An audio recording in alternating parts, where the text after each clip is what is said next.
We are live. Okay. Are we doing it live? Yeah. Be sure to give us some Finally. warning before it goes on live there, Danny. It's not live. It's live right now. Okay. I just did another retweet. All right. So, hello and welcome to Famicast 78, your Famicast for the latter part of April 2016. I'm your host, Danny Bivens. I'm back, whether you like it or not. I know James probably doesn't, but I'm back. Good to be back. But I want to say thanks, James Charlton, who's here with us right now. Press Z or R twice. Not now. And, Not now. Do that after the podcast. Yes. And I also want to thank Ty, too. Yep, ready to frag.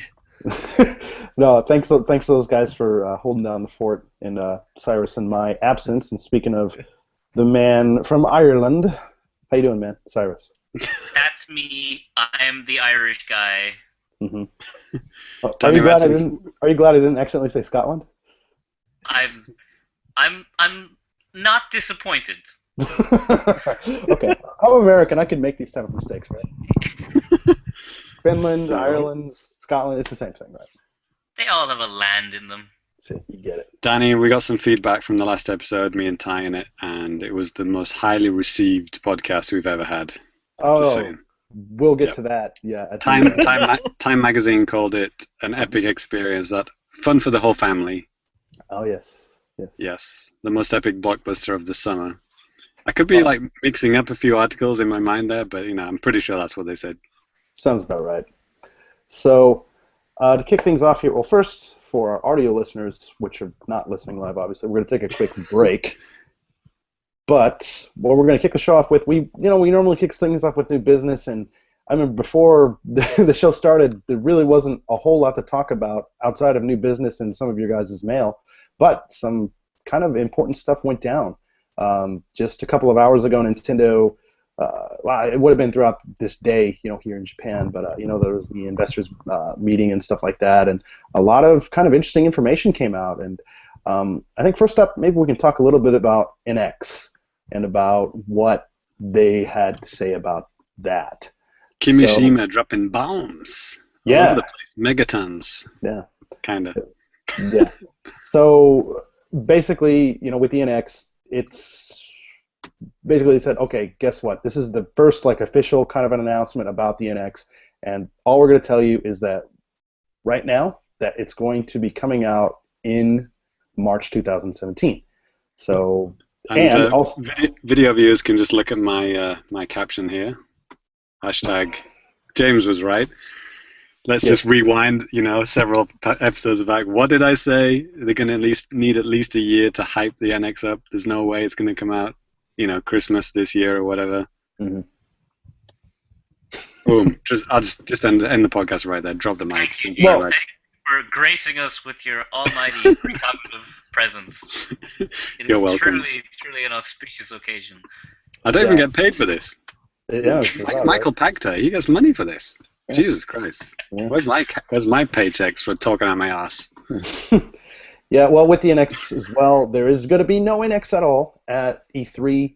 So next time we hear about the NX is who knows when. So your guys' guess. I think, just to be clear, the way it was worded, it's not going to be playable. It's not going to be physically there, but that doesn't mean that they could have some kind of feature reel. That's true. Do you remember the Wii U? They had that, some kid playing video games, and then the dad comes in and says, "Hey, get off the TV," and he starts watching baseball, and then the kid continues playing Mario in the other room on the gamepad. That kind of video. So I just had a flashback to E3 2000, where everybody wanted to see the GameCube, or as we knew it, the Project Dolphin, but. They didn't show it. They showed a bunch of 64 games, many of which were already out.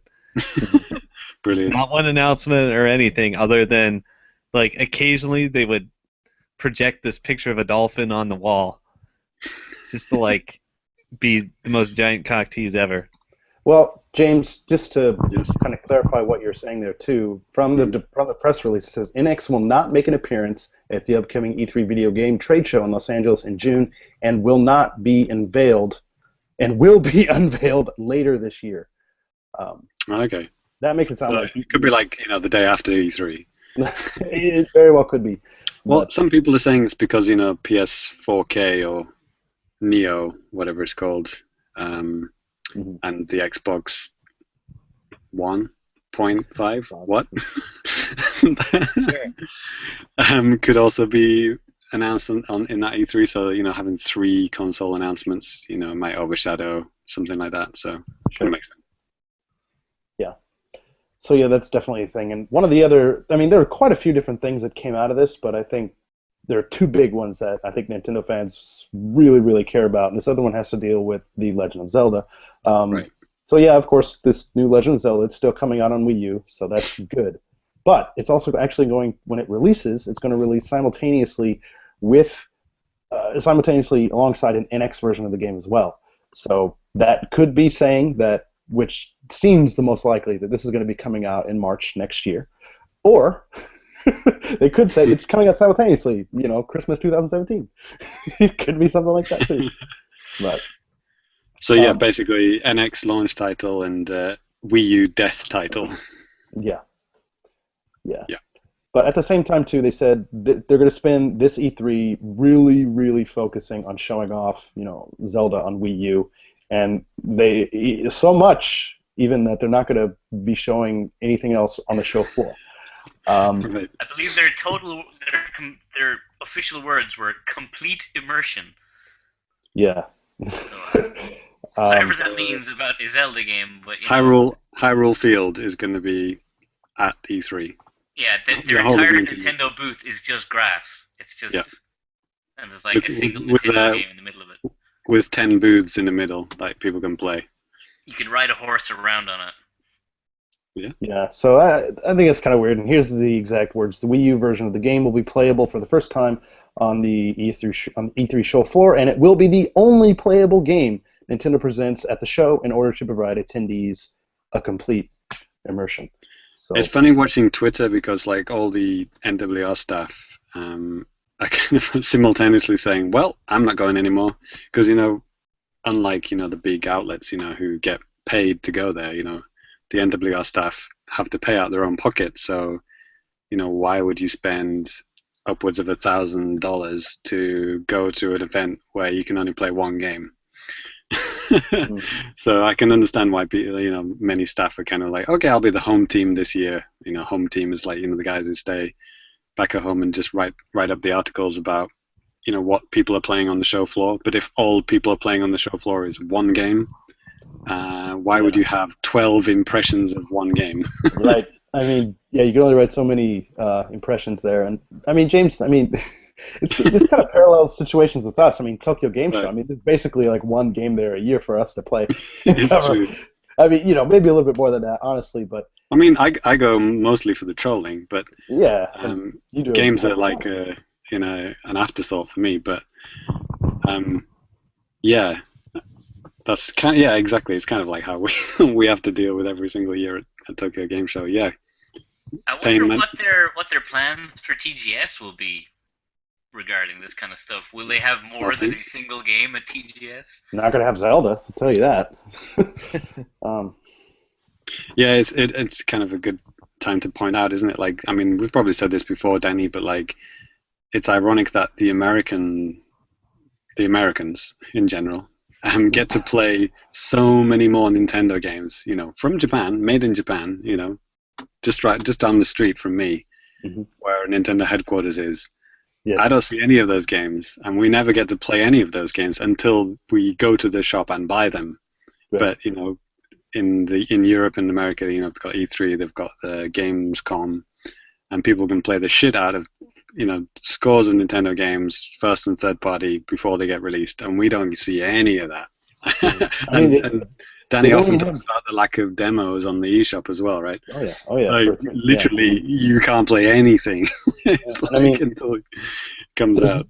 There's never any Wii U kiosks at stores or anything like that either. No. Even before, leading up to the release of the Wii U, I was thinking, maybe they want to try to get this thing into people's hands here, but they didn't do it at all. It was kind of bizarre. So, I don't know how do Japanese people decide how to buy games? They just like just from reading in magazines and online. Word of mouth, you know. Word of mouth, yeah. Big awards that this has to be good. It got an award.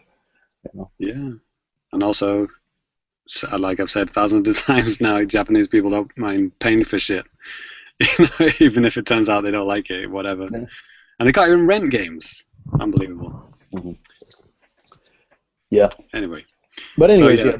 Mm-hmm. NX, Zelda Wii U, NX are both on both systems, so it is a Twilight Princess thing, like everyone predicted. And it's kind of like, it's strange because it's kind of a shock and also not a shock at the same time, because we've been saying this for like literally about 2 years now. Yeah. Like since Zelda was released, you know, people have been thinking, you know, is it really coming out in 2014? And then is it really coming out in 2015? And now is it really coming out in 2016? And I guess it is. This 2017. was officially the first time Nintendo even used the term NX, wasn't it? No. It's been NX, you know, since they announced that it was going to be the next console. Okay, I've never heard them or never read that they've used the word NX. I've heard that was like the leaked word, but yeah, maybe they have. I don't know. I think it was one of Iwata's last statements, okay. wasn't it? Like, we are working because, you know, they were worried about the smartphone games announcement was just going to make everyone just up and leave. So they said, but we are also working on our next console currently called the NX. And people are like, oh, okay, you know, let's not burn our Nintendo flags just yet. Yeah. Not yet. But actually, Danny, on that point, they did actually announce 2 smartphone games, right? Yeah. Let's go ahead and just get that out of the way, I guess, here too. That's pretty much the other kind of big thing out of this. So yeah, there are 2 new smartphone games coming. Obviously, we all knew that there were more, you know, mobile games coming and stuff like that. But they specifically announced what franchises that they'll be featuring in these games, and those are Fire Emblem and Animal Crossing. And I was reading through the press release, and please, guys, back me up on this too, or correct me if I'm wrong. But you know, for the Fire Emblem one, they want to make it, yes, they want to make it kind of like more accessible, like a more accessible type of RPG. But they still want it to be like, you know, gaming. Both of these things, they still want it to be gaming, not like Miitomo, where it's very much like a social type of a thing. And so it sounds kind of like maybe for Fire Emblem, it's kind of like a, for lack of a better term, maybe watered down version of like Fire Emblem on mobile, which that I don't see that as necessarily a bad thing. Right. And Animal Crossing was. I actually wanted to in this episode, before we knew that the investors this thing was going to happen, you know, I actually wanted to predict what the next apps were going to be, and I was actually predicting, you know, Animal Crossing was going to be one of them. You know, something like the Happy Home Designer thing, you know, would have worked really well on mobile, but you know, they released it on 3DS and they sold a shitload, so probably that was the best. It was the best thing to go ahead with, but something along those lines, maybe just like a closed designer, or maybe even some kind of Miitomo-esque thing, you know, like, you know, communications app, something along those lines. They could do that. Yeah, I've never played a Fire Emblem game ever, but I would, if they released one on the phone, I'd probably be tempted to try it out, like as a quick little thing I can just bust out on my phone anytime, play a few battles. Maybe it's just the face-touching game exclusively. That would be fascinating. Finally, we get to play it. Just on a Japanese train, surrounded by everyone just stroking their phones. if you log in on your American iTunes account, it changes it to. Yeah, it's a full deep and. You just talk to your sister instead of touching her face. Yeah, censorship. Damn it. It'll be like that Criminal Girls, the PS Vita game, where you have to like punish the girls in it as part of their leveling up system. Oh god. So it's censored when they brought it to America and the EU. They just they just removed the sound effects, so it's totally silent while you're like whipping them, and it makes it even more disturbing than having them like with their oh stop it sounds. God. I like that was the thing that initiated Ty to speak for the first time on this podcast. No, Mom, don't come in.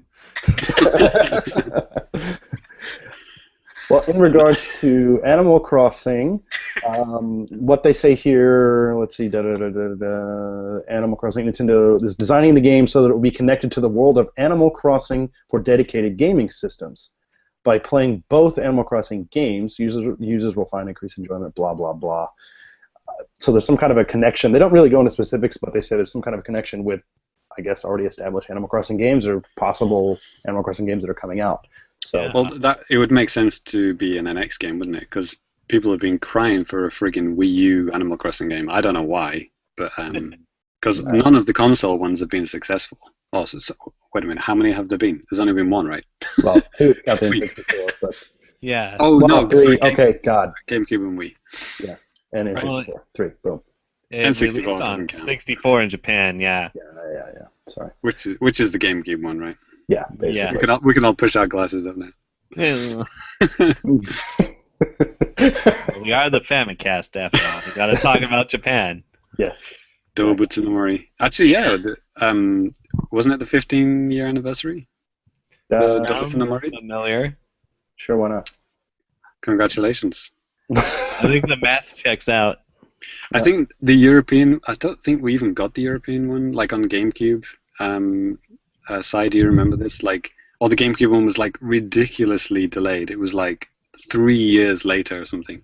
I knew that Animal Crossing was a thing that happened at some point, but that's about as far as my relationship went with that game. Yeah, it was either incredibly delayed or not never released. I can't remember, one of the two. I have been giving out in my English classes these last few weeks. I've been giving out Double Tsunomori stickers as like prizes for stuff, and the entire class laughs whenever I say that I'm giving them out. I don't know why, but they seem to know what they are at least. So that's something. Talk to me later where you got them and stuff. I kind of want this. Maybe because you're giving 18-year-olds like children's stickers. I don't know. Girls, though, right? So Girls, they're all children. Okay. So- That's a whole different podcast. Man, Yes. those guys. KK is like immediately gone. Whenever I'm like, okay, who wants a sticker? KK disappears. he should. He should. So, but back to the point though, like a mobile app and an NX game, you know the whole my Nintendo account, the Miitomo coin bullshit that we've got at the moment, that somehow turns into platinum coins, Yep. which let you do stuff. I'm sure that they're gonna have something like that where these coins are shared between apps and games. I mean, that was the whole point of making this in my Nintendo account, right? Like they've said that since day one, the whole DNA merger thing, and the whole 5 apps in this fiscal year thing. All of that is related, so I'm sure. Well, we've got nothing connected to the Wii U so far, so with that, right? I mean, I was thinking that with Zelda, would Zelda have been the first My Nintendo account linked game on the Wii U? But they might not actually do that at all on Wii U. I'm not even sure now.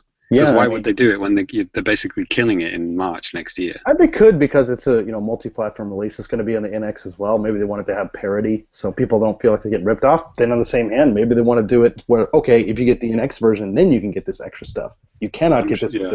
I don't know, but that would totally make people say, okay, well, I'm getting an NX. Why the hell am I going to even waste my time buying a Wii U version if it's coming out at the same time?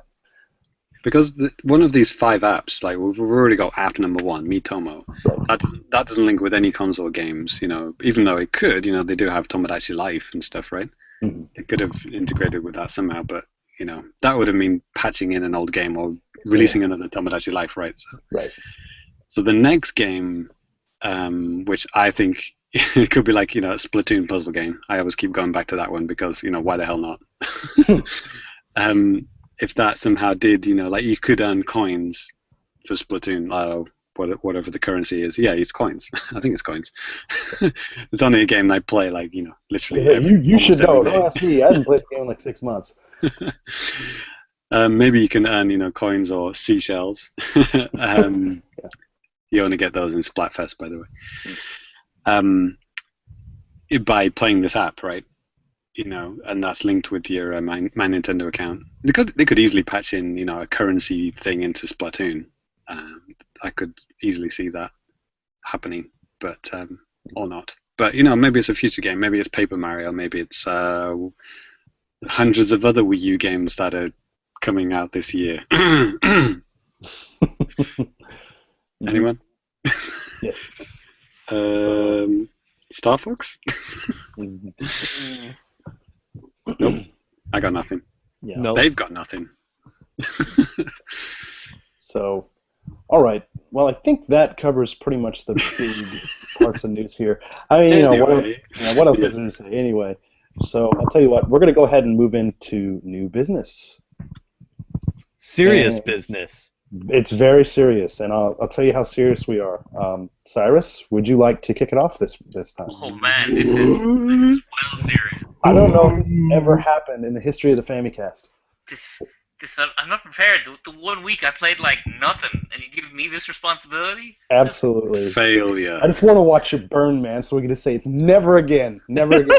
Man, you are in for a shock. I bought a new Wii U game. Oh, Say what? God. What the fuck? I know, what's with that? I bought Nintendo Land. Really? New. Why? The first game that came out on Wii U. Brilliant. The launch game. How much did you pay for it? It was on the Wii U store, the eShop. I think it was like €25 or something. It wasn't bad. Is this the Nintendo Selects?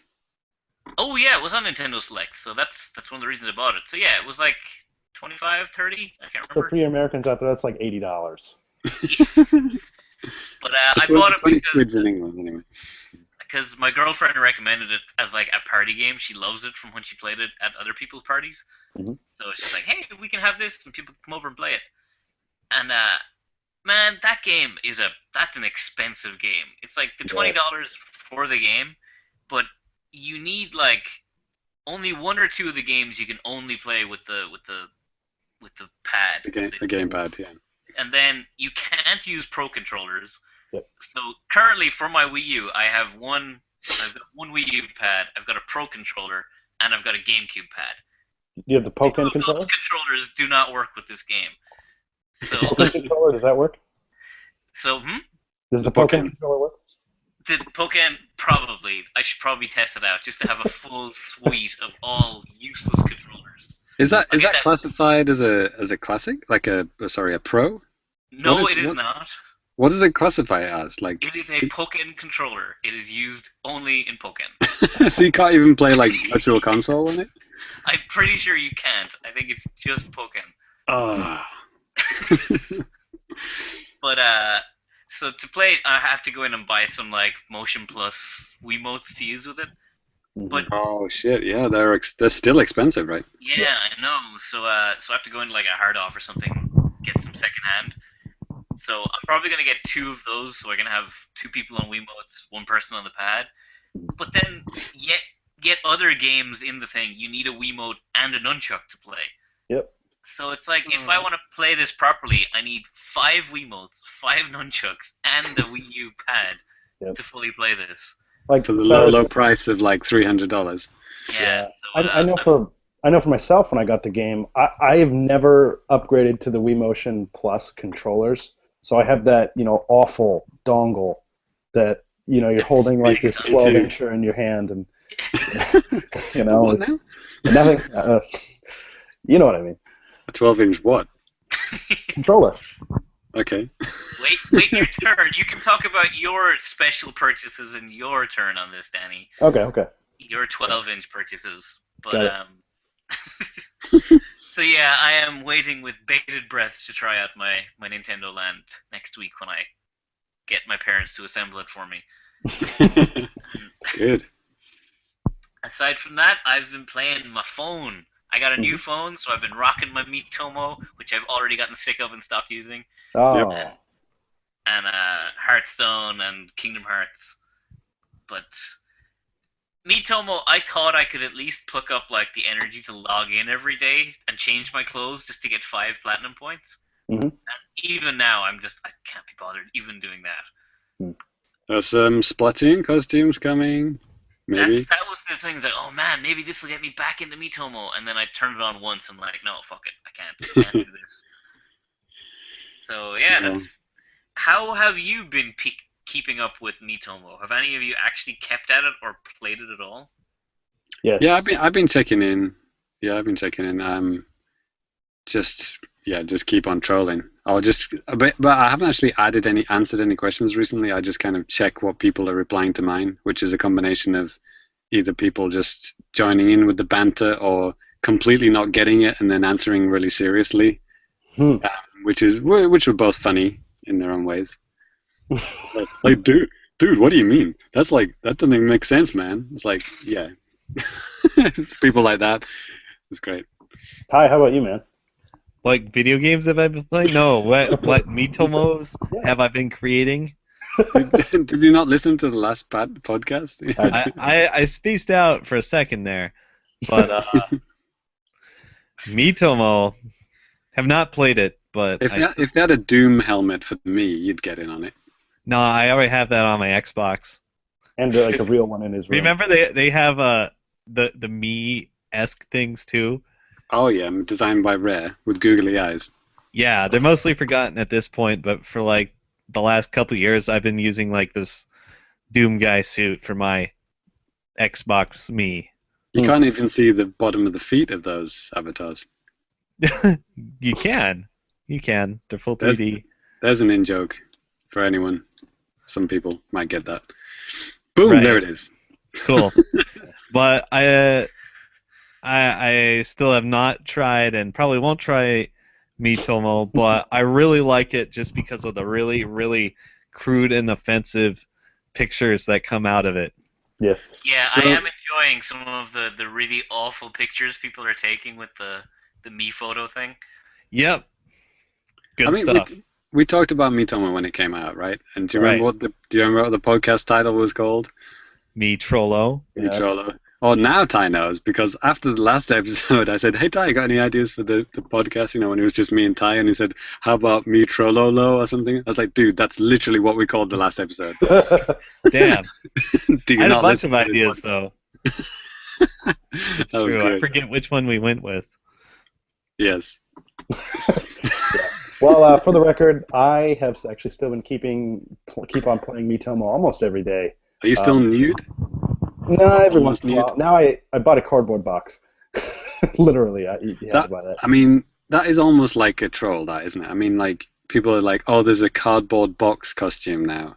Yeah. It's like, I thought somebody'd photoshopped that in just to to troll Miitomo, but no, that is literally a special costume. Yeah. I think what broke me on Miitomo is I wanted the ninja hair, the female ninja hair, which has like a bandana and a ponytail, and it was in like the Miitomo drop game thing. Mm-hmm. So I dropped in all of my tokens, and I've got like 6 full costumes of that outfit, but no goddamn hair. That's all I want. I've got the entire thing. I've got full shoes. I've got full clothes in like 3 different colors, and no hair. It's not cool. It's not cool, Nintendo. Oh yeah, I got to thank. I think it was Lindy on RFN who gave some great advice how to get the things in Miitomo drop. He said like drop the Me like where you think you'll get nothing, and then you actually do end up getting it. Like if you actually try and aim it. Oh yeah, never aim. Yeah. Never aim. No, just do it in a random place, and you'll get exactly what you want. I actually dropped you once into it, and you got so stuck on the geometry, you just disappeared and reappeared back at the top of the stage and fell again. Yeah, I had someone just bouncing around for like almost a minute without actually moving. I was like, do I reset the app at this point? I just left it and came back, and I don't know what happened. Yeah, I mean, when I play it though, I'm just primarily just going through, getting my, my Nintendo points, and then I just leave. And maybe I spend like 10 or 15 minutes on it a day. That's it. I hope people have been heeding my warning about not adding too many people, because that really zaps the fun out of it when you've got 99 people you don't like or don't even know. Yeah. I totally agree with that.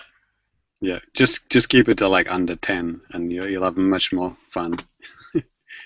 You control more accurately at that point. Mm-hmm. Yeah. So whose news business is this, by the way? We got Cyrus here. Is it still Cyrus? Still Cyrus. I think I will let you talk now. I've had my leadership fun. You have my permission to entertain the masses with new business. Okay. Well, with that, thank you very much for that. We're gonna go ahead and move on now to Ty. Cool. Been a little bit quiet, so yeah. Yeah. Let the torture commence. Yeah. What you been playing, man? So I suggested this should be like a paste-in segment. We can do this like after the end credits roll. People can listen to Ty's Doom updates. yeah. With my Mario Maker updates. This Ty's new segment. Right. Well, I wasn't playing classic Doom. I'm joking, Ty. Of course you're not going to talk about Doom for the 4th time in a row. Go ahead. What are you going to talk about today, I'm Ty? talking about the brand new Doom. Oh, all right. Okay. Brilliant. Yeah, it is a different game. And they had the open beta the other week, and I played that pretty much the entire weekend, most of the weekend. Mm-hmm. And it's kind of controversial. There's a lot of hate on it in the Steam reviews. I know, reviewing a beta, right? But hey, we've been playing Street Fighter V, and that's kind of a beta. yeah, good point. I mean, this is actually marked as a beta, and you don't have to pay to play it. So yeah. Well, that's fun. It looks a lot like Unreal Tournament to me. Cool. the multiplayer thing, the video I saw, it looked very Unreal-ish. Lots of jumping around and rockets and That's like interesting because there's a lot of people complaining that it's Call of Duty Halo, and that's not really the impression I got at all. I mean, from just watching like the trailers and stuff like that, it just looks so goddamn fast. Like it just looks crazy, like crazier than people anything are I've ever complaining played. that it's not fast enough. Oh, really? Yeah. What? What? Yeah, that's okay. All right, I think it's fast enough. Okay. Maybe They you can want stand 120 frames a second. 10% faster. No, we're talking about like movement speed, and well, that's what I assume everybody's talking about. And personally, I think I would define the speed of a game as like how many decisions you have to make per second. Right. So in that sense, it's pretty fast. I think the movement speed is pretty fast. Like a lot of people are comparing it to the old Quake games. Like to me, that's what it feels like more than anything is Quake 3. But people are mad about loadouts, Call of Duty, Killstreak, Noob Tube, Riot Shield, Not a bad setup. etc. Okay, so in this game, you pick a loadout of 2 weapons. You can do anything you want, really. There's like presets, but you can just make your own. And as opposed to Doom and Quake, where you start with a piece of shit and you have to find a good weapon before you can kill anyone. So, I kind of like that. Do weapons spawn on the map in addition to your loadout?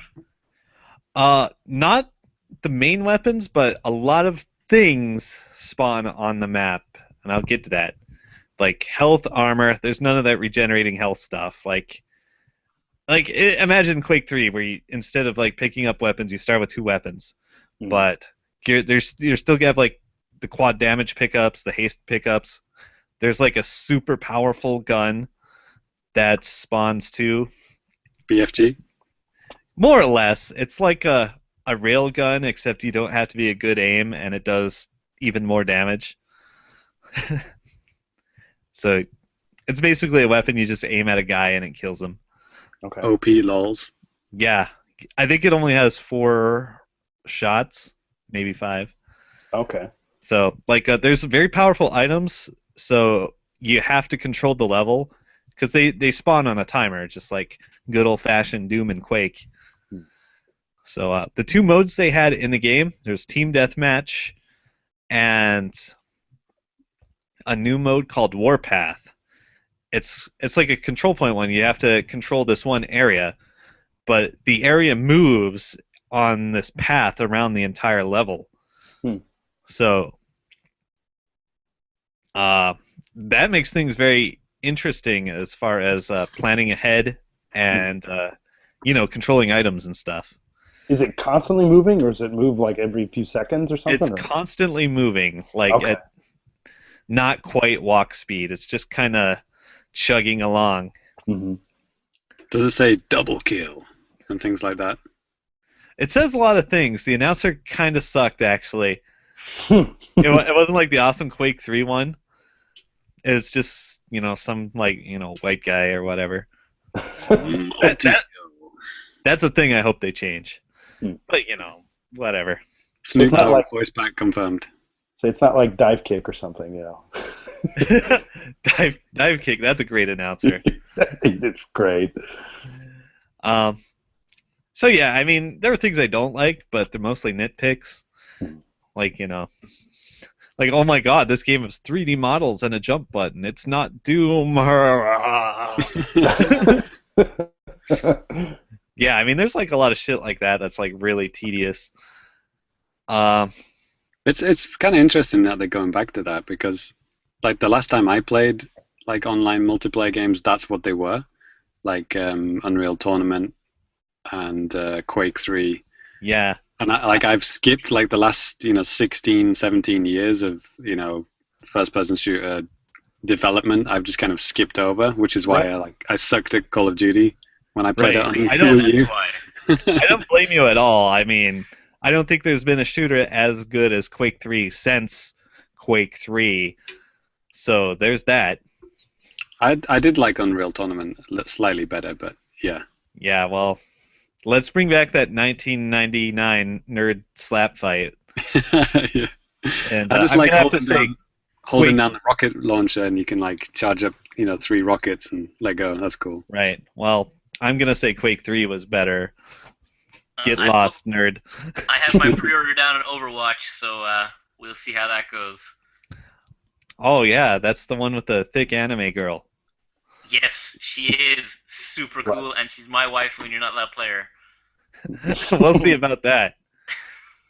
Do you just buy any game with butt slapping, Cyrus? No, they removed butt slapping from Overwatch. It's safe now. But you didn't cancel your pre-order. Good on you. No. There's options to add butt slaps in future, I'm sure. DLC, Okay. yeah. So, in other news about the new Doom, it's thematically very violent and demonic and fun. That's cool. Mm-hmm. Like, I went for a little romp in Doom 3, and now if you want to talk about a game that feels slow, holy shit. Hey, stop there while I turn off my light. Okay. What about the game made by Romero and Co? That new game that they... Yeah, it's a Kickstarter, right? I think so. Yeah, it is. What's it called? Lightroom? Darkroom? Darkroom or something like that. It's they've given basically no information about it, except it's going to be a shooter made by those two guys. Yeah, there's like 4 pictures or something. Darksiders. Something like that. And I guess it's thematically about holograms or something. That sounds less cool than Murdering Hell. So no. It's like Microsoft HoloLens, but in a game. That's cool. Yes. It's every shitty episode of Star Trek that revolved around holodecks. The game. Captain Picard pretending he's a cowboy? What's wrong with that? Man, that was the exact episode that came to mind too. Thanks for that. Yeah. Nothing wrong with a British, star captain pretending to be an American in the Wild West on board a futuristic spaceship. It's actually a French star captain with a British voice pretending to be an American cowboy on this spaceship. Oh, John Luck Pickard, we love you so much. Stop it! Stop it! I just got that. Americans. So, they say herb. I guess I'll wrap up Doom 3 by saying I liked it. Mm-hmm. Most people didn't, but I think they're huge grognards. Okay. So I might pre-order, I might not. There are bad things, but I don't think they're super pronounced. I remember Doom 3. I'm not making a mistake here. That is the one where you had to turn off your light to shoot anything, right? Yeah, you can either shoot or use your light. But they patched that in a much later version, right? No, somebody made a mod called Duct Tape. Right. The Duct Tape mod, and it let you shine your flashlight and shoot at the same time. My memory of Doom 3 is like my friend had. They actually did a Mac version of that, even back in the day. And like this was before broadband internet, and there was a demo which was something like 500 megabytes, and he was downloading this thing on his iMac, which was reasonably not that even that fast at the time, and it took literally I think a week to download this over 56k modem using those kind of download that download software that can reconnect even if if your telephone hangs up. Oh, I remember that all too well. Do you remember that? You couldn't use the telephone, so you had to disconnect. Anyone need to use the telephone? Reconnect, Yeah, anyway, and after a week of downloading, it didn't work. So that was good times. Cool. Yeah. So I could talk about Killer Instinct, but I won't. I'm waiting for the update right now as we talk, and then I'm going to the big Japan tournament this weekend. Oh, okay. So yeah, watch that KBO. Watch it live on some live stream. Maybe I'll win. They should make a Killer Instinct 3. No, they just remade Killer Instinct 1. That's what I'm playing. Good times. Right. New character. Cool vampire chick. What's the name? Mira. Mira? Yeah. Okay. If that's Japanese for mummy. Yeah, I was just thinking that. Oh yeah, that's right. So that's no relation. No relation. Anime is not real. Sorry. Yeah, when's Ellen Baker DLC? I would play Killer Instinct if Ellen Baker was in there. Oh, right, okay, that's the thing you... Oh, no, Ty, you talked about that, right?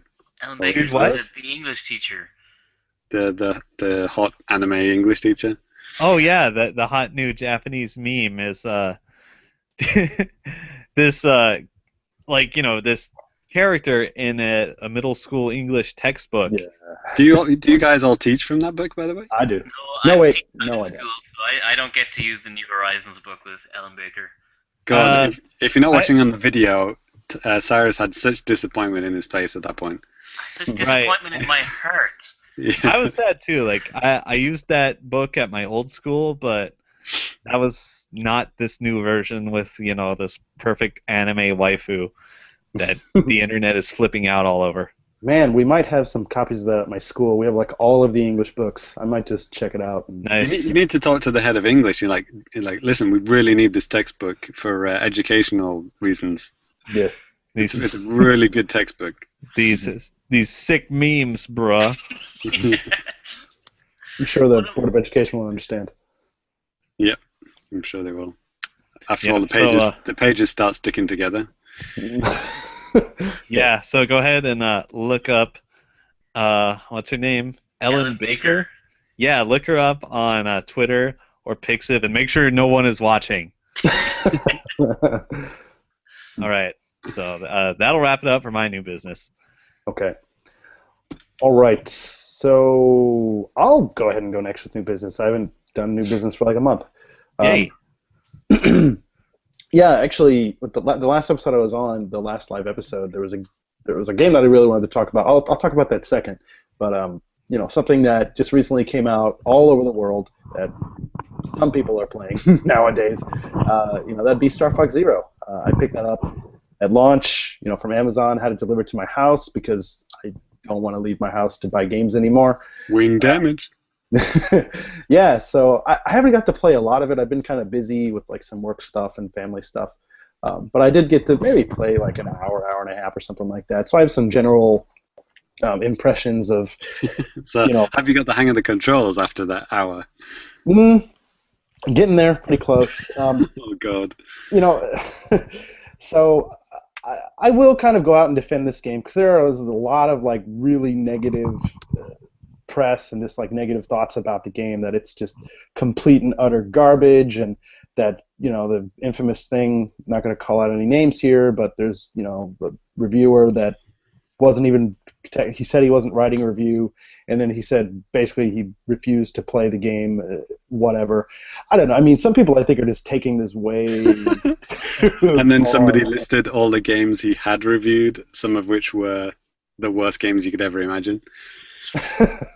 Yeah, and it's like this game is not like a complete piece of garbage. But, you know, is this like some kind of revolutionary new thing that everybody should rush out and get? I really don't think so. I think that Nintendo, they were very safe with this game. They didn't really do, aside from the controls, which is a lot different than normal. I mean, it's a very safe Star Fox game. It's very similar to previous entries. It's kind of like, you know, mix and match almost with a lot of different things, with some, you know, kind of new elements and new things that you're doing. Um, One thing that I really disliked when I first tried it, and I still kind of don't like it now, and that would be turning into the little walker. I There's like one stage, it's very early on in the game, where you have to, you could change into like the ship if you want to, but at that point it's just easier theoretically to be on the walker and kind of walk around shooting things. But I don't know, I just sometimes I would just, I think at the time too I was still struggling with control, still struggling with, you know, having to look down at the gamepad while walking around, you know, on the screen and stuff like that, and trying to avoid crap coming at me, trying to remember, okay, what buttons do I need to press so I can do like a quick like little roll type of thing to get out of the way, stuff like that. So there really is kind of a steep learning curve to this, but I mean, some of the stuff, it's not that hard to get into. I mean, the first stage, it's pretty easy, and it's still like fun. I mean, you're doing like some of the stuff on the gamepad, looking at it, looking at weak points of enemies and stuff, but it's not so bad. It's not that, there's not really that much going on, so you can get a good handle on that. It's just Is it anything like the Splatoon motion controls in any way? kind of. I mean, I honestly I did not play very much with the Splatoon motion controls, but I'm familiar with it because, you know, I think everybody that's played the game has probably tried it at least once or twice. I think It's the pro way to play, by the way. I can see that. I remember because when I played Splatoon, sometimes you just die and you're like, oh my god, if I would have flicked up the stick earlier or quicker, I could have done that. Or, duh, if I would have had the motion, you know, control on, I could have just totally wiped that guy out too. But I I think there are some benefits to having motion control, you know, for Star Fox for aiming, but if you want to think about it like realistically, you know, in a world where there's a fox driving a spaceship, I don't know how the lasers on this thing that are like, you know, look like they're kind of planted in the thing into the ship like straight forward, how they're just like going like in all sorts of weird directions, you know, shooting and stuff. It's kind of weird, but Is it like the kind of targeting computer in Star Wars? That's no. how I see it. So Yeah. like you're kind of looking down, but you can see more accurately, kind of thing. I guess, you know, yeah, that would kind of be it, because it's, and I'm pretty sure a lot of you guys out there have heard this by now, but you know, if you're looking at the regular, you know, TV screen and you're shooting at the enemies, and even you have like a reticle on there that's showing like, hey, it looks like you should be hitting this guy, but you're missing. And if you look down at the gamepad, you can realize, oh, I'm missing by just, you know, a little bit here, or in some cases today when I was playing, it's like, Jesus, I'm missing by a lot, you know. So you really got to kind of manage just looking in between like both screens, and it's tough to do. So have they made the enemies like, you know, smaller or more agile to kind of make you use the motion control? Like you really need that accuracy, or like why? Because people are complaining about it, so there must be a reason why you need to use it, or because you can turn them off. Is that right? Like not all of it, but like some Certain of it off? sections you can Right. turn off the motion controls. I haven't tried to do that because just thinking about doing that, I don't want it, because you can use like the sticks kind of to. God, let me try to think. I don't want to like misspeak here, but from what I'm remembering, I think you could use the sticks kind of to like guide where you're going to be aiming and stuff like that to an extent. But it's definitely quicker just to do it with, the gyro, because you can just move a hell of a lot faster. There might be some settings where you can go in and like tinker with that stuff, with the sticks, but I didn't bother to do that yet. Well, I think it's more like you can hit things from further away, right? Because like if you wait until things are really up close, then of course you're going to be able to hit it, right? Without and the need of motion control. But if you're trying to hit something small miles away, you're going to need that accuracy, aren't you? Kind of, but I mean, even then, like I was trying to shoot some guys that are really far away, and it just wasn't doing it. I had to get up a little bit closer. But I mean, you can still hit some enemies, like you said, from pretty far away, so that's fine. I'm trying to think, like, it seems like the enemies are moving around a bit more than what they did in previous Star Fox games. Like, let's say, like, the Star Wolf team, like those 4 guys, when you're facing those guys at some point in the game, they're kind of tricky. They're kind of moving around all over the place. Whereas in like Star Fox 64, you can like gun them down in like 2 seconds and you win, pretty easily. But this time they're kind of a bit more agile and they're coming behind you and stuff. You kind of got to manage your boost and manage your the turnaround things and stuff like that. There's a lot going on, and I can understand why some people would absolutely hate this. But I mean, it's basically kind of like a Star Fox 64 with this new type of control set, and I don't think that makes it bad.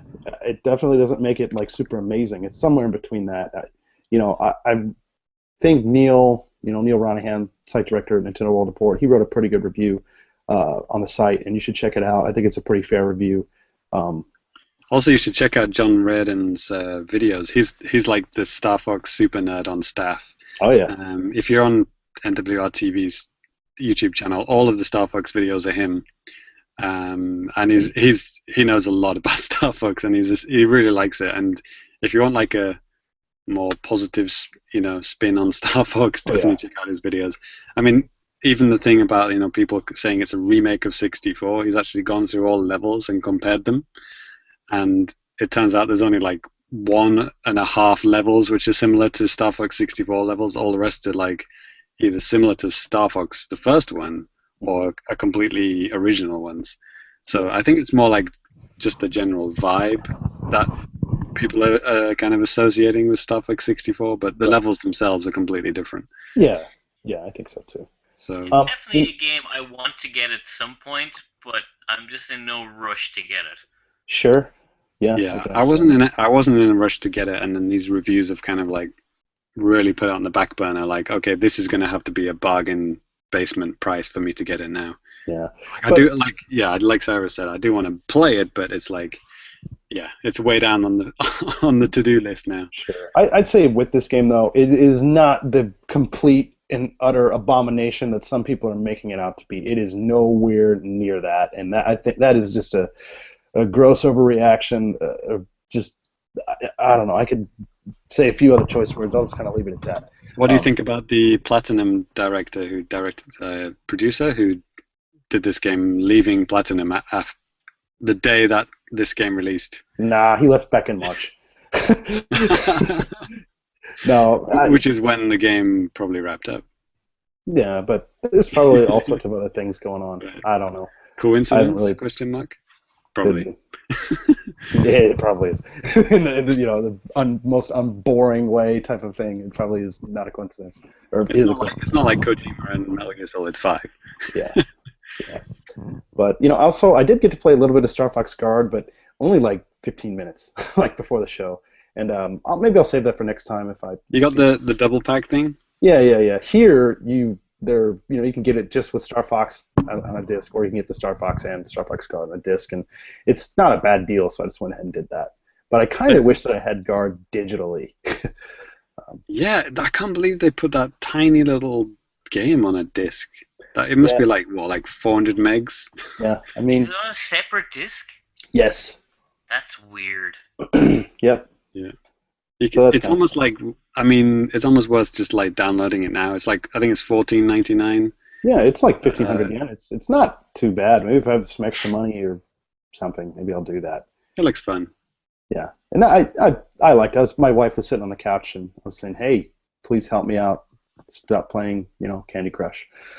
Whatever. I've been hearing that it's kind of like the surprise gem. That it's like, oh, this kind of crappy little extra game is actually really fun. Hmm. I'd say, didn't John Reardon do that review, James? Do you know? Yeah, he did. He did the card review. Yeah.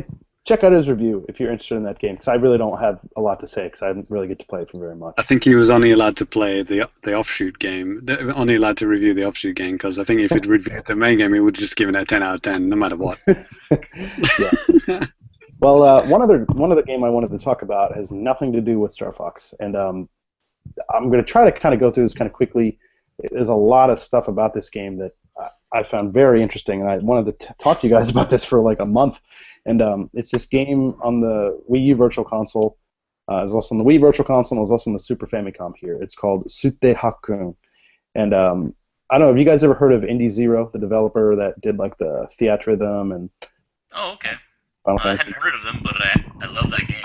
Okay, well, these guys, their first game was this game. And I think they worked with Nintendo R&D to kind of help do this. But yeah, this is a Super Famicom game that first released in the Satellaview in '97. So I mean, you know, Satellaview? Yeah, Satellaview. Whoa! So this is not a card game. So well, I'm getting to that. So it first released it on the Satellaview, and first of all, this so you kind of know what kind of a game this is. It's like a puzzle platformer where you're like this little bird type of a character, and you're basically trying to get to a goal at the end of a stage. And how you do this is they're like blocks that you can like inhale, like sute, and then you need to like spit them back out in like different positions and stuff so you can get up to the goal. And there are other elements and stuff that's introduced into the game too, like you can put colors into the blocks. And like I think red makes the blocks go up and down, blue makes the blocks go like left and right, and then yellow makes the blocks go like diagonally. And depending on from when you, like let's say you're to the left of a block and you know, fill it with like a red color, it's going to start from that point where you did and go like from you know, up or down or left or right or something like that. So there's a lot of... Interesting. So it's almost like Box Boy in a way. Yes. But kind of, I mean, yeah, but it's like a lot more, colors. it's a lot more complicated. Mm-hmm. And so like I said, yeah, this started out in the Satellaview, and like I mean, you know, what the Satellaview is something that was, you know, temporary and stuff like that. And they did it a few different, I think they had a few different releases, a few different times they did it on that. And then they did a release via something that they did here in Japan up until 2007. It's something called Nintendo Power.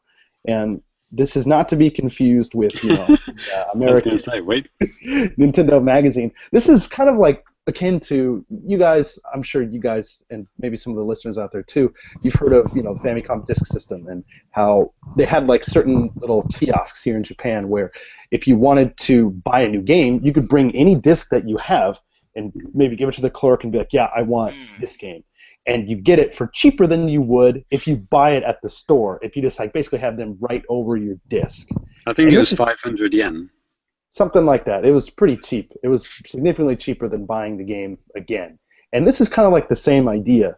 Like the Super Famicom had this special type of a cart that you can plug into it, and it had like some kind of like a memory cart that you could plug into that.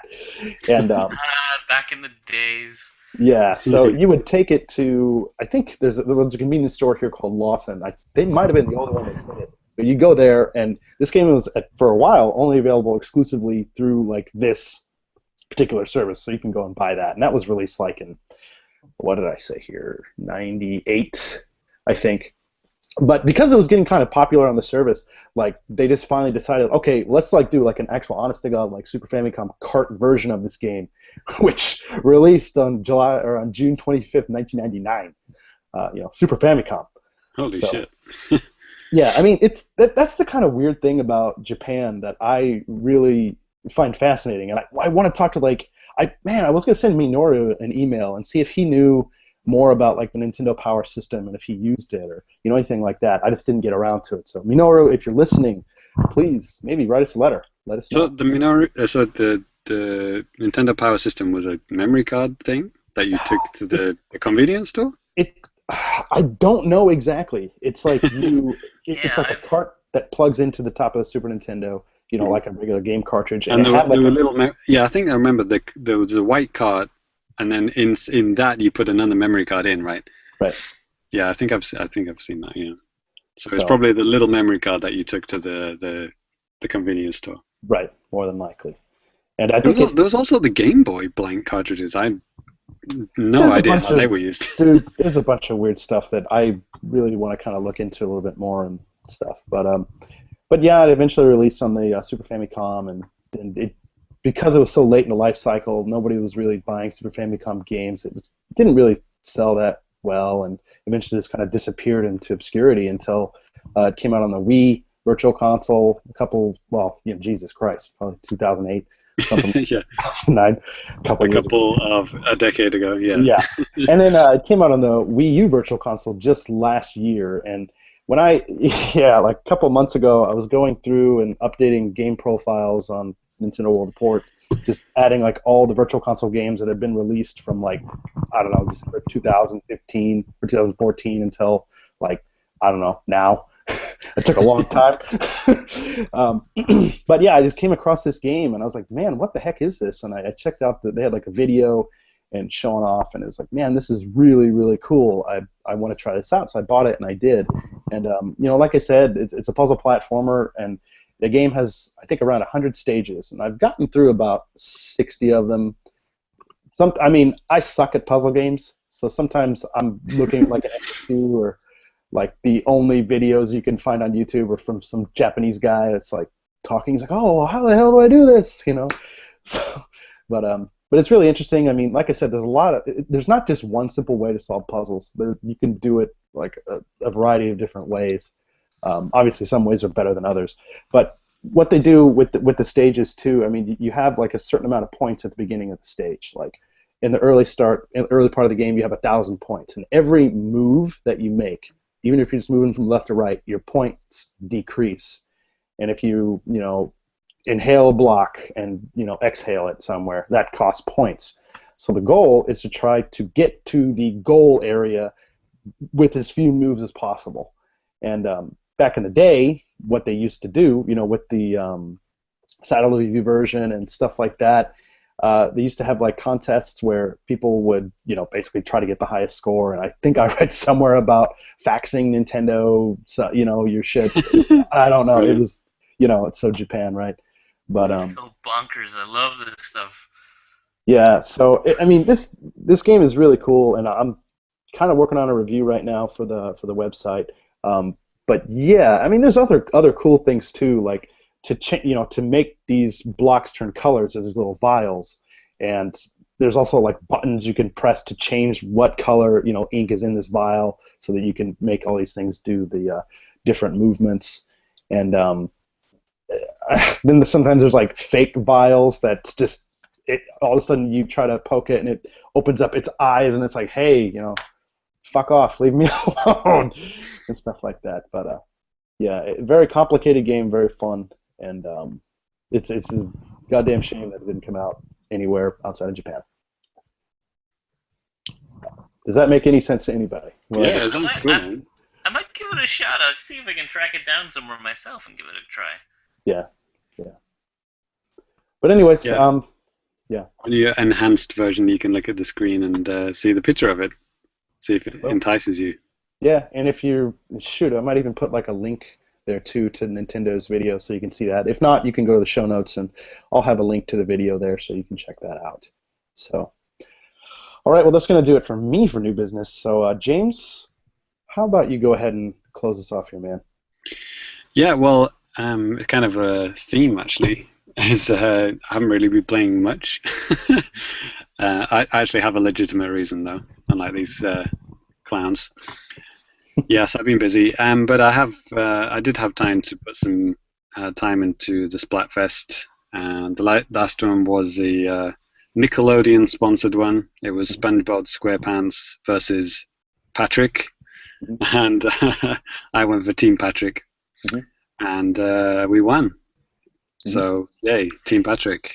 Good job. How stacked was the difference? I figured everyone on the face of the planet would go Patrick. You think so? Why do you think that? Just because no one likes SpongeBob. Everyone likes Patrick. Okay. Yeah. Okay. Well, I don't know actually. What was the? I think it was. The popularity was in favor of Patrick. Was it? Let me just have a look here. Yes, he was most popular, and he won the most games as well. The Japanese one was actually completely different. Actually, that was the first time Europe and America shared one. We actually had the same one, and it's also the first third-party sponsored one in Europe. Yeah. Something I thought that would actually be not legal. But it's not like Pepsi Cola versus Coca-Cola or something like that. Yeah, maybe that was it. But there were, I'm always on the lookout for kind of additional warnings and stuff. But there weren't any, as far as I could tell. There weren't any pop-ups or anything warning me that I'm about to be bombarded by an advertisement for a for a cartoon on Nickelodeon. I've talked about the differences with the rabbit that sells stuff on the 3DS. That sells you the Street Pass games and stuff like that. It's completely different, the wording and mannerisms on the European version, because you can't, hard sell kids. You can. It's called America. Yeah, you can in America and Japan, but I'm just saying in Europe you can't do that. So, anyway. The Japanese one was tuna mayonnaise onigiri versus red salmon onigiri. Oh, okay. Which is so ridiculous. Like, even in 7-Eleven, they have ads for this. It's like, play Splatoon and vote for your favorite onigiri. Those are both two pretty good choices, man. I'm not going to lie. Yeah, so, tuna mayonnaise won. So, yeah, well done. I do like how the ink stays the color of your team. Like, obviously Patrick is pink and SpongeBob is yellow, so you always know where you are on Splatfest. But yeah, I love participating in Splatfest. It's a lot of fun. I love how the stages change and everything. And also there were a few actually. They actually updated how they were calculated. And I noticed this extra thing, like when you finish a match and you're with a good team, for example, like you've just kicked ass, you just destroyed the other team, and you're like, okay, I could stick with these guys again. Let's go again, same guys. If you all do that, then it, like on the continue button, it had kind of like 4 squids, like it's kind of joined the same team or something like that. I couldn't really work out what it was, but there were a few little kind of visual changes in this Splatfest, and also the what do you call it? The power ranking, the power rating that you are is displayed, like your team's power rating is displayed at the beginning of a match. So like it'll combine your power rating and tell you, so you know if you've got a combined power score higher or lower than the other team. Which is kind of good, because then you're like, if you see they're higher than you, like, okay, shit, I've got to be on edge here. I've got to watch out. They could destroy us here. But you can usually tell that by if there's like 3 level 50s on the other team. Yeah. And you go, fuck. And then you look at your team and it's like level 8 guy joins your team. You're like, oh, dude. But, it's a luck of the draw sometimes. Ty, are you okay? Yeah. I'm dying. Ty, may I point out there's a mute button if you hover over the screen? Could be of use for you. Interesting. Hint, hint. I'm sure everybody likes to listen to my allergies. Absolutely. That I may have. I don't know. Sorry, James. So yeah, I haven't really been playing anything new. So I thought I'd just do like a quick Life in Japan segment, just a miniature one. So this day of recording is just it's the night of my son's 5th birthday, and so it was interesting, like the toys that he asked for. It was kind of combination of very Japanese things and very, well, I guess universal things like Lego. I was like, okay, what Lego set do you want? I was thinking, get me some Lego Batman. Maybe we can play together with that. That'd be cool. Lego Back to the Future, Lego Jurassic Park. No, he wanted the Lego recycle van. So that was brilliant. Just a very standard one, like a dumper truck kind of thing, for collecting rubbish. Brilliant. But the also thing is really crazy into is the Japanese Power Rangers, and I wanted to talk about that. I've talked about them in the past, like the whole show is basically about selling toys to kids. kind of blatantly now. And they actually, like, he's been into it like for a couple of years now, and I've noticed that they changed the they changed the sorry, people are distracting me with messages. They changed the types of ninja or Power Ranger like every year. I mean, it's quite blatant. It's like, like the newest Pokemon or something. Like, so when you first got into it, they were called Ninja, which is dangerously spelled Ninnnger in Romaji. Oh, Which it's not asking for problem at all. when you glance at it, you're like, oh, what? And you look at it again and you go, oh, right, okay. Yeah, only in Japan. But so the one that they just started at the beginning of this year, they just okay, Ninja, that's in the trash, that's in the bin, that's all gone now. All those toys are no longer available. That TV show is cancelled. It's now called Juoja, which means, well, Juo is like animal and O is king, so it's like King Animal Power Rangers or something. But yeah, probably in English it would be called Power Rangers Primal or something like that. No, I'm serious. I think there is actually Power Rangers Primal or something like that. Anyway, that sounds right. So like, it's completely different. So it's not like they've always, the theme that they always continue throughout all of them is that the red, blue, yellow, white ninjas or whatever. But this time they're all based around animals. They transform into like animal powers and stuff. And they've also always got to have a robot that connects together, right? Those are the themes that they all have, but like the toys are completely different. Like now, like they turn into these like cubes which turn into animals, and then you can actually stack these cubes together and make a big robot. And it's really funny because they actually name all of them after English animals. They actually say the English in the Japanese TV show, so it's like shark. Kids some extra English while they're going. Good yeah. Stuff. Kind of horrendously pronounced English. So it's like shark, and it's like shaku, iguru, what else? Gorilla. Yeah.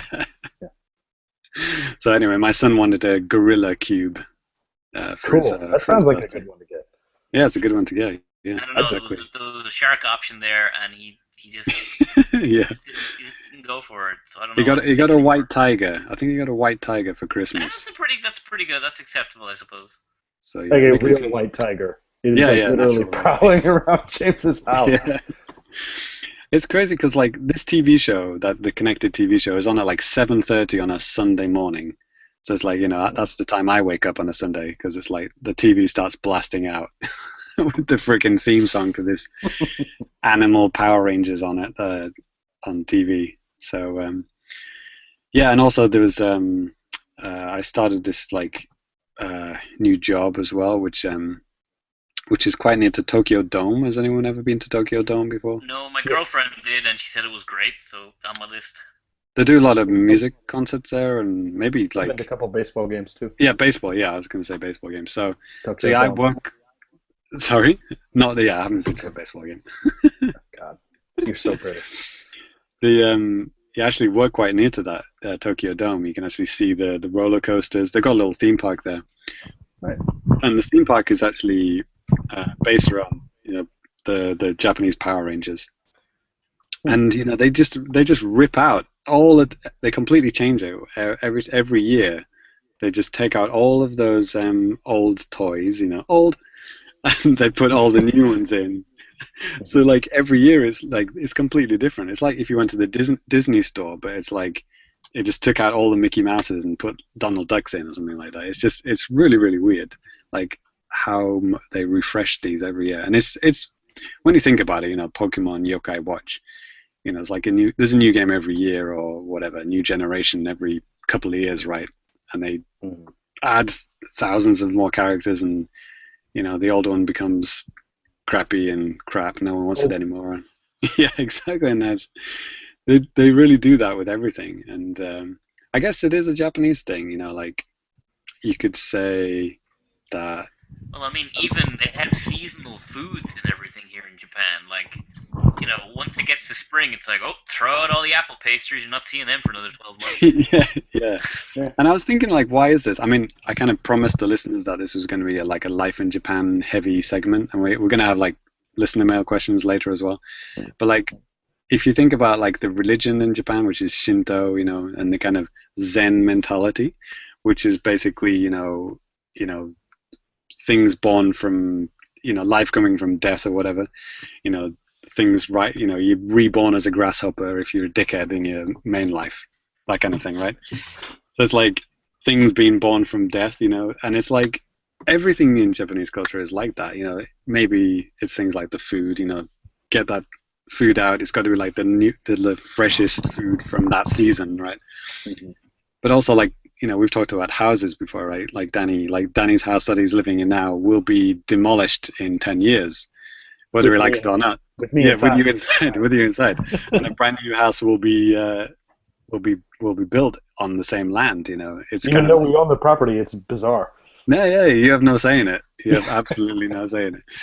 No, I'm exaggerating slightly, but like, you do see houses just disappear and like a brand new one just built in its place so many times, like, and it is all everything. You can connect everything. It's almost like an article you could write about this, but like, lots of things you can connect in games, in everyday life. The reason why they refresh things so much is because it's kind of part of their religion, even though no one's religious in Japan. It's kind of like the culture is based on a religion kind of thing, if you know what I mean. And I guess the Japanese Power Rangers helped me understand that.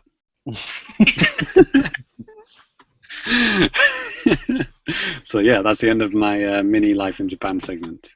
Cool. Please understand. I don't have any time to play games. Yes. I've got baby shit on my elbow, for God's sake. I should really clean it off. It's been there for a week. Yeah, you're fine. You're fine. Good All right. when you're leaning on tables. Well, yeah, let's go ahead and move on. You're supposed to say literally anything. Yeah, you're supposed to say thanks for that, James, and then just go anyway. Yeah, thanks, James. Well, we have a little bit more news that I want to cover here, and let's kind of get right into this. We'll do some of this news and the charts, then we're going to go ahead and get to your guys' letters. So, let's kick things off here. Actually, Cyrus, did you add this first thing here after the NX stuff and all that crap? Yeah, so, all that NX crap. We don't have to talk about that anymore. Mm-hmm. So, a while back, I can't remember, a few months back, there was a Friends of Nintendo Humble Bundle. Oh, yeah. Where Humble Bundle is like a website you go on, you'd like pay a few dollars, and they give you a bunch of keys. You can pay whatever you want, and they give you download keys for games. And when me and Cyrus logged on, we cried. Yes, last time it was 100% North America only. All these great prices on buying downloadable Wii U titles and 3DS titles, and North America only. It was a really good bundle, wasn't it? It was like every good indie game ever. So, that was kind of heartbreaking. So now there's a new one up, and this time, while not as good as the previous one, is region free for the most part. So you Japan? can get it in the Americas, you can get it in Europe, and you can get it in Australia and New Zealand, but no Japan. Yeah, I was just double checking their website just to see. I didn't have time to go onto the eShop today, but yeah, I highly doubt. Yeah, If you think about it, most of the indie developers that are okay, well, I'm even using quotations.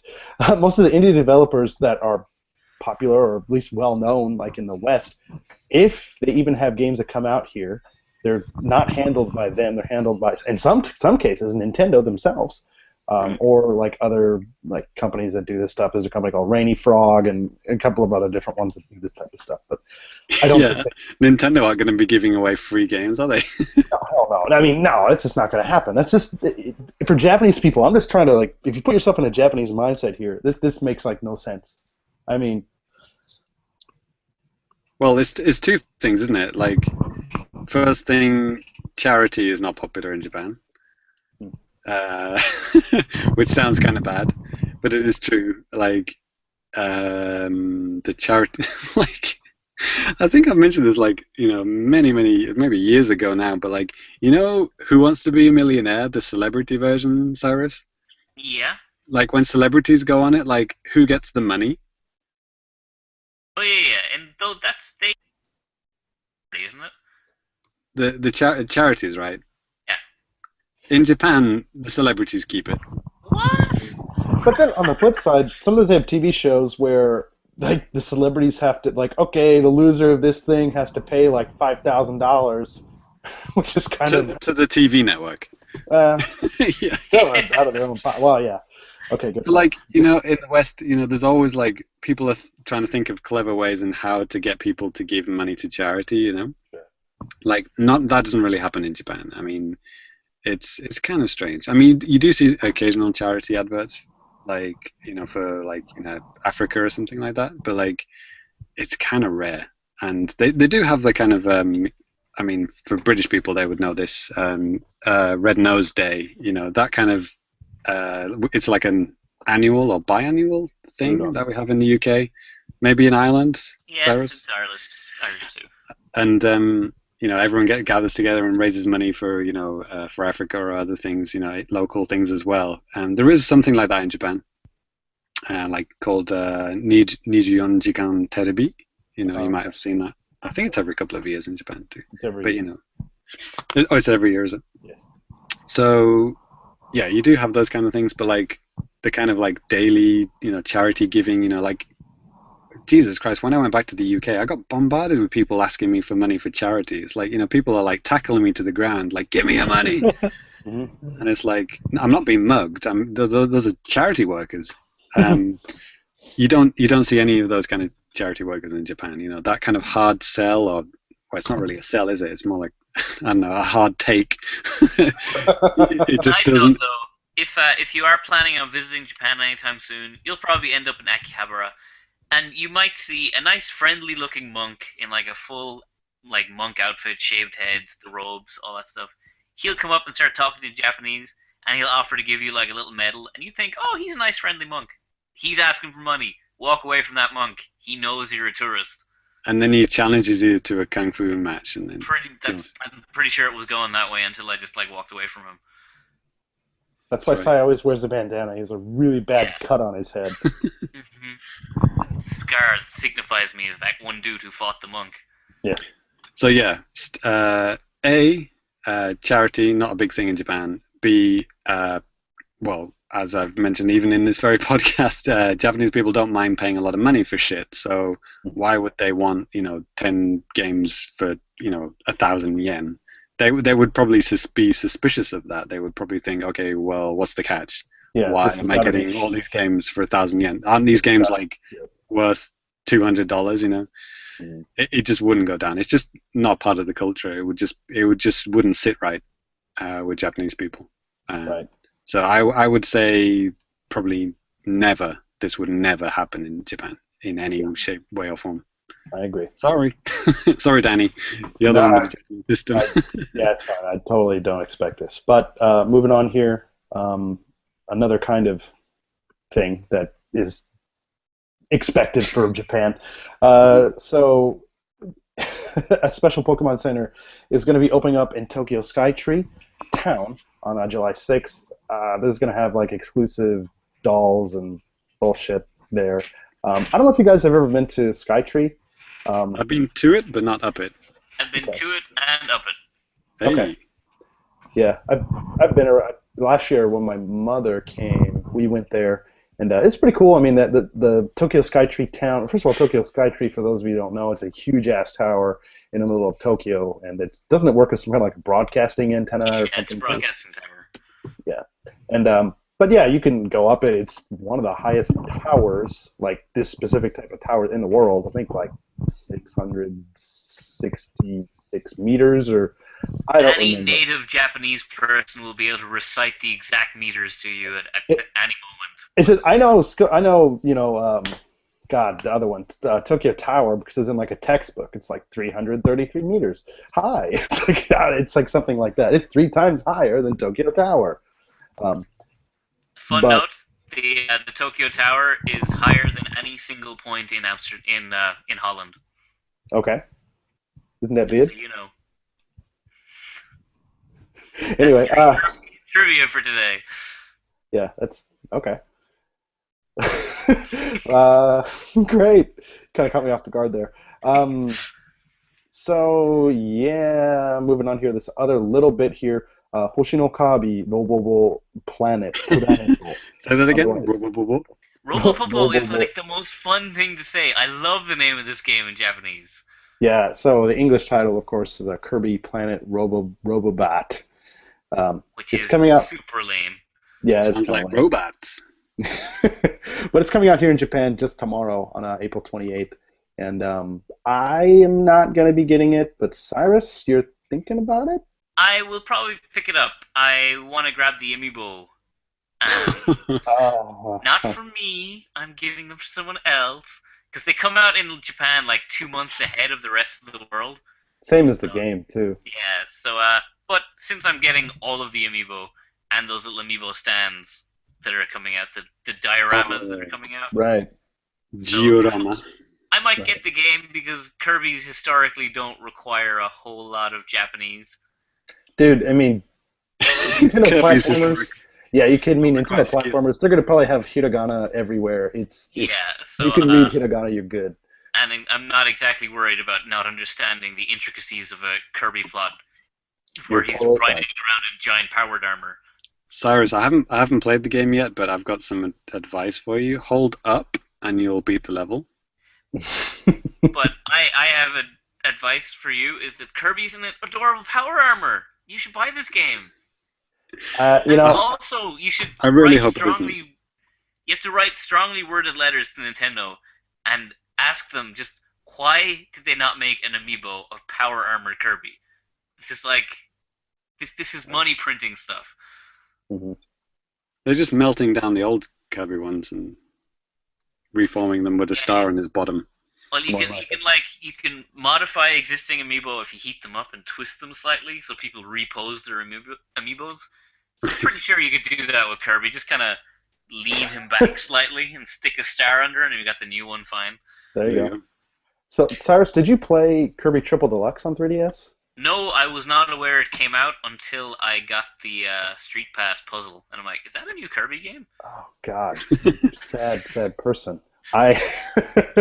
No, I got it when it came out here, like the same situation. It came out here like 2 or 3 months before it did in the West, and actually I bought it, I played it, and wrote a review for it, Nintendo World Report, and it was okay. I just kind of came to the conclusion at this point in my life I'm not really a super huge fan of Kirby.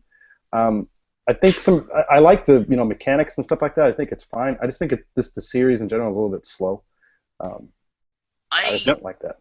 Yeah, I love Kirby, like as a character, as an aesthetic, I love Kirby games. But every time I play them, I feel they are lacking something. There are no good Kirby games. The best Kirby game is Smash Brothers. I'd say Dream Course. I like Dream Course a lot. But Yeah, anything where it's not a platformer, yeah, you've got a better chance of it not being crap. But I wouldn't go that far to say it's crap. I did like the Rainbow Rush, whatever the DS launch title was. Canvas Curse? Canvas Curse, yeah. Yeah. I have the Wii U version, the Wii U version, the new one for Wii U that I haven't even put on my Wii U yet. I bought that last January. Great job. anything with like Infinite Fly is just get it out. No. Hold up to win. That sucks. What kind of game design is that? What's the point of having a gap, that you have to jump over if you can just infinitely fly forever with no repercussions whatsoever? I just don't understand that. I think you're oversimplifying this, James. There's ceilings sometimes. Yeah. Anyways, let's move on to the charts. And Ty, as per usual, your favorite one. Let's go through these charts, man. All right. Charts. All right. Top 10. Yeah, this is from April 11th to April 17th. Cool. All right. Starting at number 10. We have Mario and Sonic at the Rio Olympics. No S. Oh, yeah. Rio Olympics. Say it right. Because we're in Japan. Yes. At Rio Olympic. That's right. Yes. Man, that's an English teacher trigger right there. It is. That's a big red X. But it still sold 4,000 this week, 140,000 to date. Then we have a Super Mario Maker hanging in the top 10. 6,000 this week. Coming up on 1 million, we got about 850,000. That was in the financial briefing as like one of the top 5 best-selling games of this financial year. Cool. Then we have a new game. We have a Divinity on PS4. Original Sin Enhanced Edition, so it's not new? Question mark? I don't know. No one cares. No one cares. Good point. Yes. Then we got Minecraft on the Velveeta.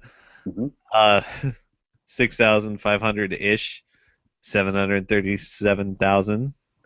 Yeah, a strong seller. Quite close to Super Mario Maker in sales, which is shocking. Yeah. On the Vita as well. Jesus Christ. Yeah. Minecraft is a big deal everywhere, including Japan. Mm-hmm. Then we got Splatoon hanging in, number 6. Oh, that was almost reaching Smash Brothers for Wii U sales. The Smash was like, I think the second or third best-selling game on Wii U in the financial year, but like Splatoon was like just behind it, which is amazing for like, you know, brand new IP. It's like almost reaching Smash Brothers sales. It's kind of crazy. Yeah. Once again, that's a big deal. It's 6,700. We got 1.3 million to date in Japan. That's a lot. Yeah. Yeah, in Japan. I really respect them not releasing like any random Splatoon shovelware game on the 3DS, because it would sell out immediately. Anything with Splatoon on it would sell ridiculously. You're just directly flying in the face of something you said the last episode you were on, where you said they should totally make a 3DS Splatoon game. But that's what I would buy it. That's what I'm saying. Like, I would totally buy it, but I'm respecting the fact that they're not just churning out titles. I'm pretty sure one of you guys was talking about like they should just make a Splatoon puzzle game and herf it out on mobile or DS or whatever. No one said that.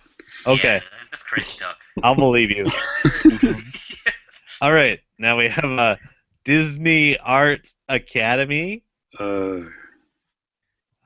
What the fuck is that?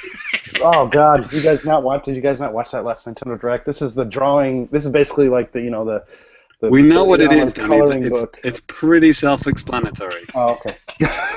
Pretty self-explanatory. Disney it's like Mario Paint, but bad? Yep. Okay. So, it still sold a shit ton. We got 8,500 this week. 26,000 to date. So I guess this is around its third week? Second week? Like that, yeah. I think it was, second week maybe. Far Cry Primal. Oh man, I read that as Primal Rage for some reason. If only. Primal Rage, making a comeback, jumping on the Japanese charts 20 years after it came out. Right? Like this barely above shovelware midway fighting game becomes a Japanese sensation. I think not. Was it? I bet it wasn't even released in Japan, was it? I doubt it. If it was in the 90s, I wouldn't be surprised. There was like this company called GameBank that was like publishing like all the shit that Midway did in Japan, so it may have gotten published. Well, I'm gonna look that up later. Okay. Anyway, Far Cry Primal sold a lot. Sold on the Saturn, at least in Japan. Yeah. Oh yeah, it came out on Saturn. Unbelievable. Huh. Okay, so Primal, sorry, not Primal Rage, Far Cry Primal sold just under 9,000, 34,000 to date. It's a PS4 exclusive. We have Dark Souls 3 on PS4 with the guy on the cover giving the thumbs up. Also very close to 9,000. What? 9,000? And 267,000 to date and change. Pretty good. So yeah, that's number 3. That's a big deal. Dark Souls in the top 3. Then we have Dragon Quest Monsters Joker 3 on 3DS.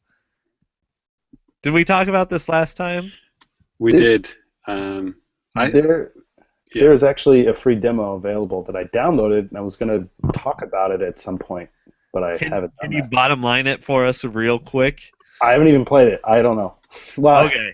I mean, I think James talked about it a little bit, and he pretty much nailed it. I mean, if you're actually, I think they're using the same engine as the Dragon Quest 8 on 3DS, which is the same as basically PS2 in terms of visuals. Actually, I was right. I said Dragon Quest Monsters Joker 2 was on the DS, and I was right. It was on the DS. So yeah. But this is the first 3DS one. Yeah.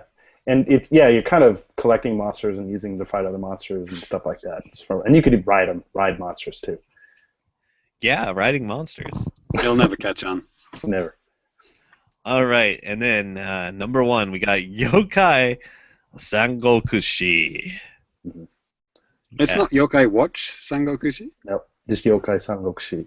Yeah, which, for those of you out there that don't know, it's the collaboration with Romance of the Three Kingdoms and Yokai Watch. So that was number 1 last time too, wasn't it? Was it? Yep, it was. Yeah. Damn. Winning formula. Okay.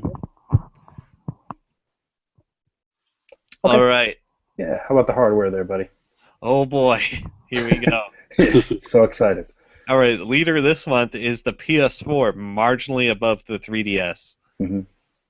Got 20,257 this week. 3DS was 19,657.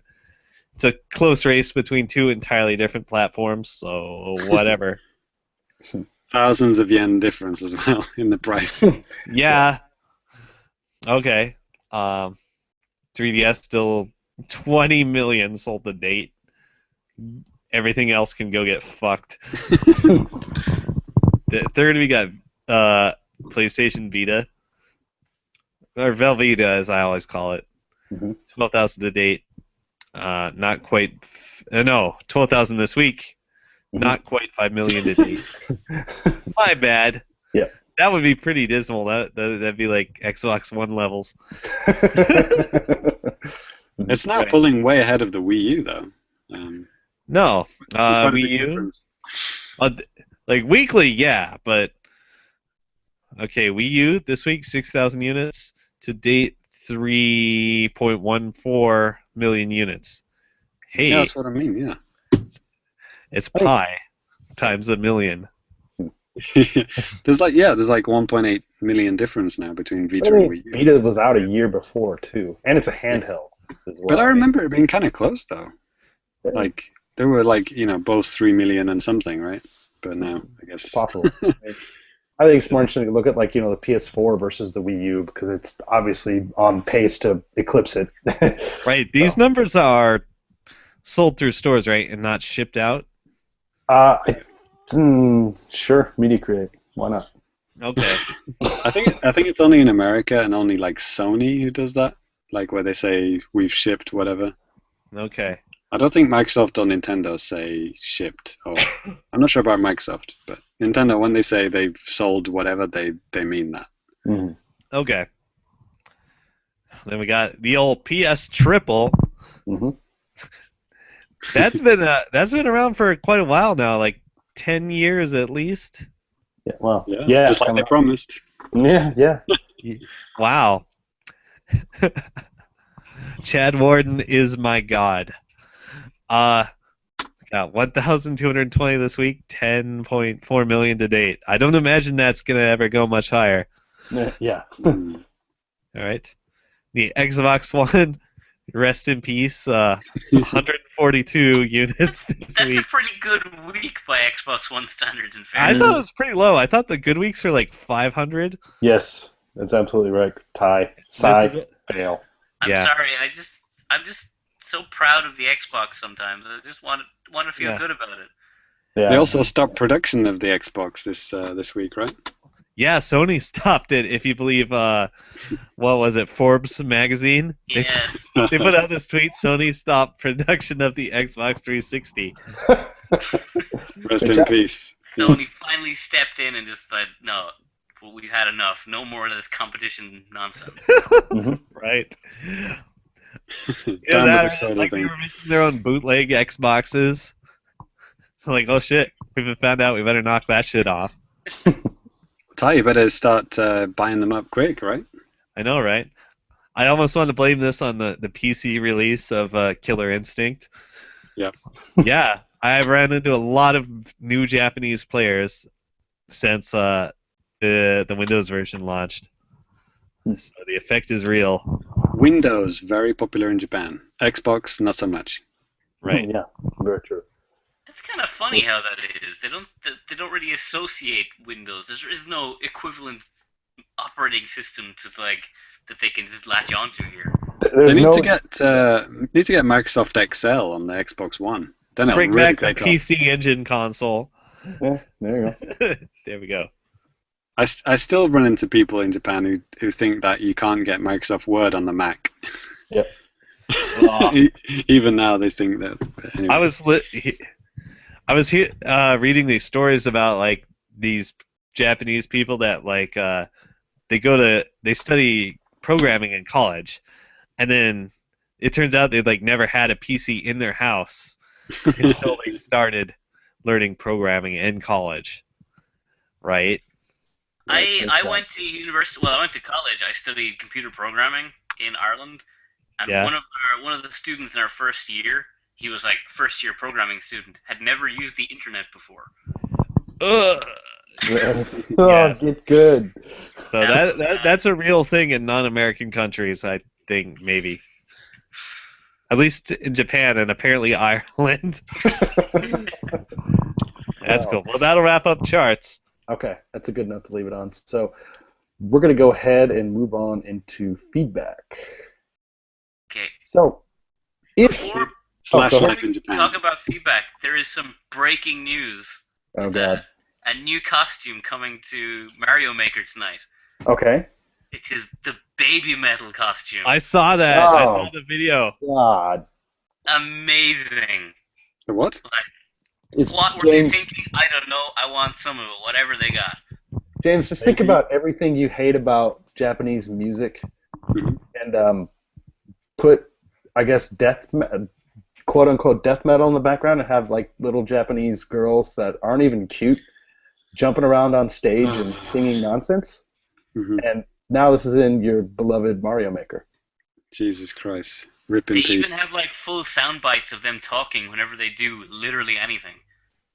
So, That's it. My Mario Maker minute is now cancelled. I quite like baby metal. I think they're great. So Okay. I might buy Mario Maker now. You would. Hey, what? They did like they went on like, what? Who was it? Colbert? Somebody? They went on some like talk show in America. They did and that played. like what is it? A collaboration, like not full album, but a few songs with Dragon Force. These girls are awesome. Okay. Can they actually play instruments or they just dance? No, they just dance and do super high pitched J-pop music, but with like crazy heavy metal in the background. Yeah. Excuse me, I just vomited in my mouth a bit. Sorry. Well, hey, while we're just one little thing before we go. While we're I guess we'll go vomiting to into feedback. our mouths. While we're on this, I mean, the last episode with you and Ty, I thought you guys did great, and Obviously. yeah. But James, I really think that you were kind of missing the point on when it comes what? to like Oendan and Oendan 2. And Ty, I Music. think nailed it. And have you? Okay, first, did you play the games, man? Oh man, It's were not- they shitting on a Windown and I wasn't there to defend it? Nobody was. Ty was holding his own. I respect. I that. talked it up substantially, maybe even severely. I Right. said Elite Beat Agents, one of the best games on ES. Oendan, utter shite because of the music. No, man. There's not. Yeah, exactly. There's not. You're not finding like AKB48 and stuff like that on there. You're finding like a lot of like classic like Japanese like punk or other just like this classic songs and Just stuff like the that. From, most like, the 80s. amazing songs. It's not even like new stuff. Most of the stuff's like crap that they probably didn't have to pay any money next to nothing 70s, for it. 80s, 90s. Yeah. So I mean, it's I don't know, like Spoiler bubble alert, era. Japanese music has always been bad. This guy. This guy. Old man James. Japanese. Look. I love Japanese people. Japanese people are good at a lot of things. I have friends that are Japanese people. It's fine. I married a Japanese person.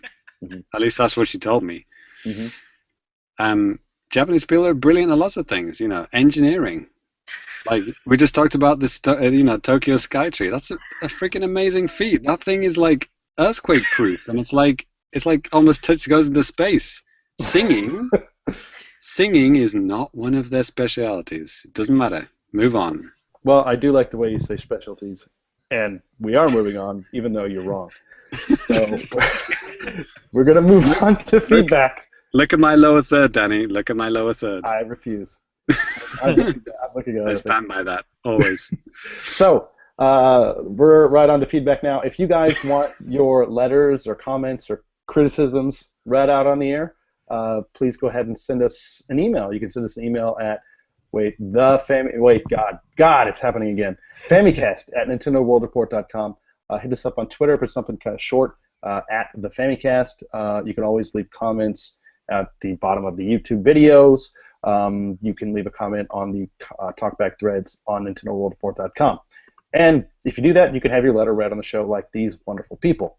So, actually, James, for letter number 1, this is kind of mainly directed at you, literally. You get a name drop there. How about you go ahead and read that for us, man? You want me to read a letter directed to myself, mentioning my own name? Yeah, sure, why not? That's a bit weird. Okay. So Douglas Hill writes to me, apparently. Congratulations on the 5-year anniversary, and especially to James. I'm assuming he's referring to my new baby. Thank you very much, Douglas. Thank you for all sharing your cool stories about Japan. Hearing them has been a big factor in me deciding to travel and spend the next 2 months in Japan. I'm in Tokyo now, and so far I'm loving it. It's crazy and so different from the UK, as I thought from listening to the Famicast.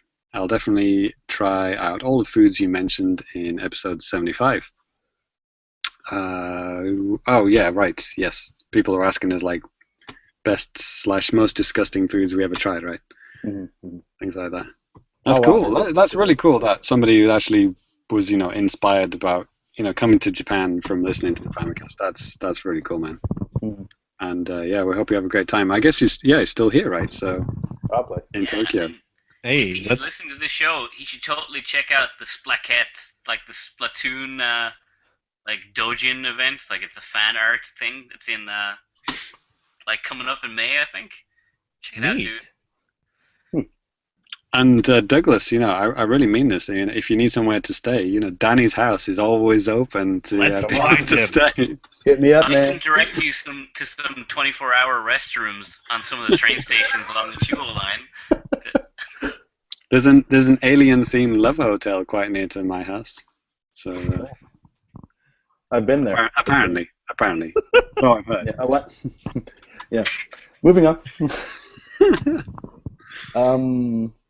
How about for this next letter? There's several good questions, and all right, I'll tell you what. I'll go ahead and start reading this, and then we'll maybe answer, and then we'll kind of move on like that, I guess.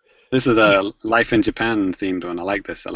Yeah, this is really good. This is from Mark in Deeping, UK. This came via email. Dear Famicrew, thanks for all the hard work. Now here's 3 quick questions. Number 1. Have you found that your attitude and outward approach to life has changed since living in Japan due to the differences in Eastern and Western cultures? Or do you ever find that you have to curb your Western instincts for fear of committing a cultural faux pas, right? Yeah, faux pas. Well, yeah. Wow. Where to start? Grand pricks. Yeah. Grand pricks. You'll get there in the end. So, yeah, interesting. That's a good question. That is a really good question. Yeah, it's like the kind of thing people write entire books about.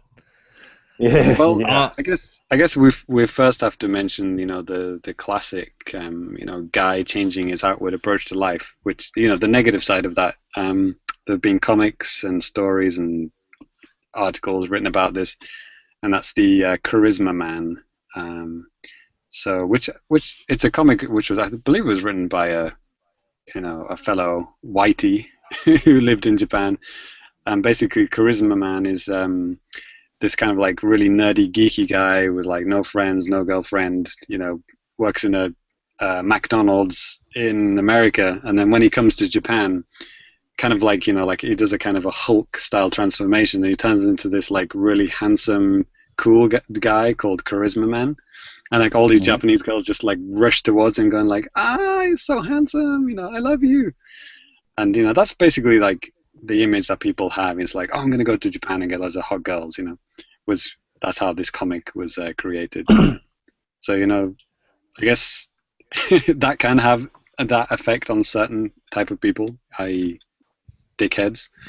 But I mean, yeah, and for that type of a thing too, like maybe 15, 20 years ago, if you wanted to come to Japan just to get girls because you're just a terrible, socially awkward type of person, maybe, yeah, you're just terrible at talking to people, and you're just like, I don't know, whatever, the worst piece of crap on earth, and you come to Japan, you can get all kinds of girls, and I don't know, people are kind of, the girls are kind of wising up to that now. So, show's over. Time to go home. I would argue that was never the case. I think if you're a dickhead back home, you're a dickhead in Japan, and nice girls are going to notice that.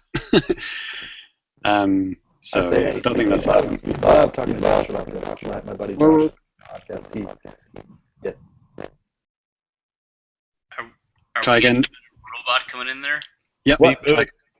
Try again, Danny. You went out. Robot? Yeah. Oh, okay. Thank you. I'd say, well, you'd love talking to my buddy Josh. He has very deep opinions about this type of thing, but that's like a totally different type of podcast.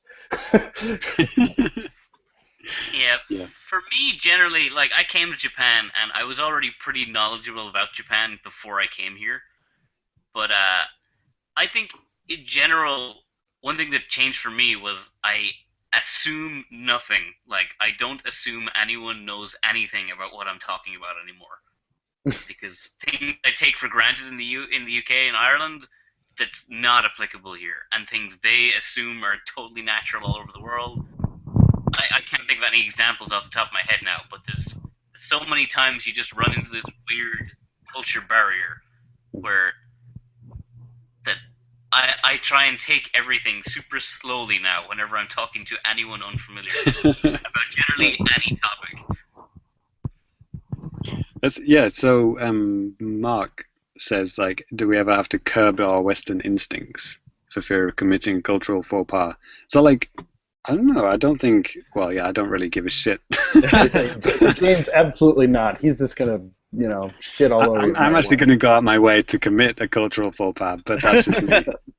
Well, maybe I can add a little insight here. I think when you're learning a new language, you're not just learning a new language. You're learning a new culture too. So you're trying to adjust how you act and behave, like, while you're adopting this new language. Mm-hmm.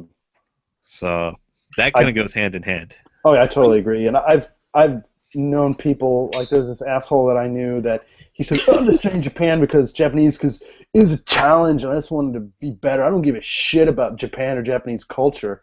And I was like, what the fuck are you doing here, you dumb shithole? And then he eventually left. Thank God. Cool. Yeah. But anyway, you can't stay long term without embracing it. I mean, like I mentioned in the Power Rangers segment, something you realize about English, like, while being here, is that a lot of English idioms and part of our culture, even if you're not religious, are based on our history, which is like in general most parts of the Western world is a Christian-based society. Like we say, thank God, or Jesus Christ. We say these things without. Even if you're not religious, you say those things, right? And like, God damn it. God damn it, yeah. And in the year of our Lord 2016,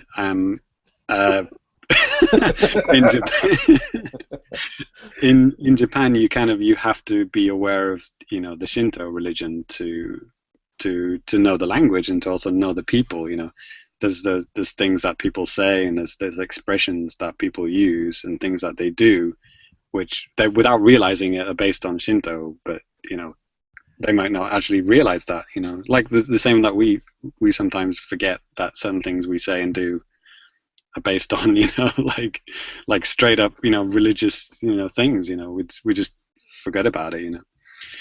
It's the same way. One point on that: if you say hello in Irish, it's Diagwich, which means God be with you.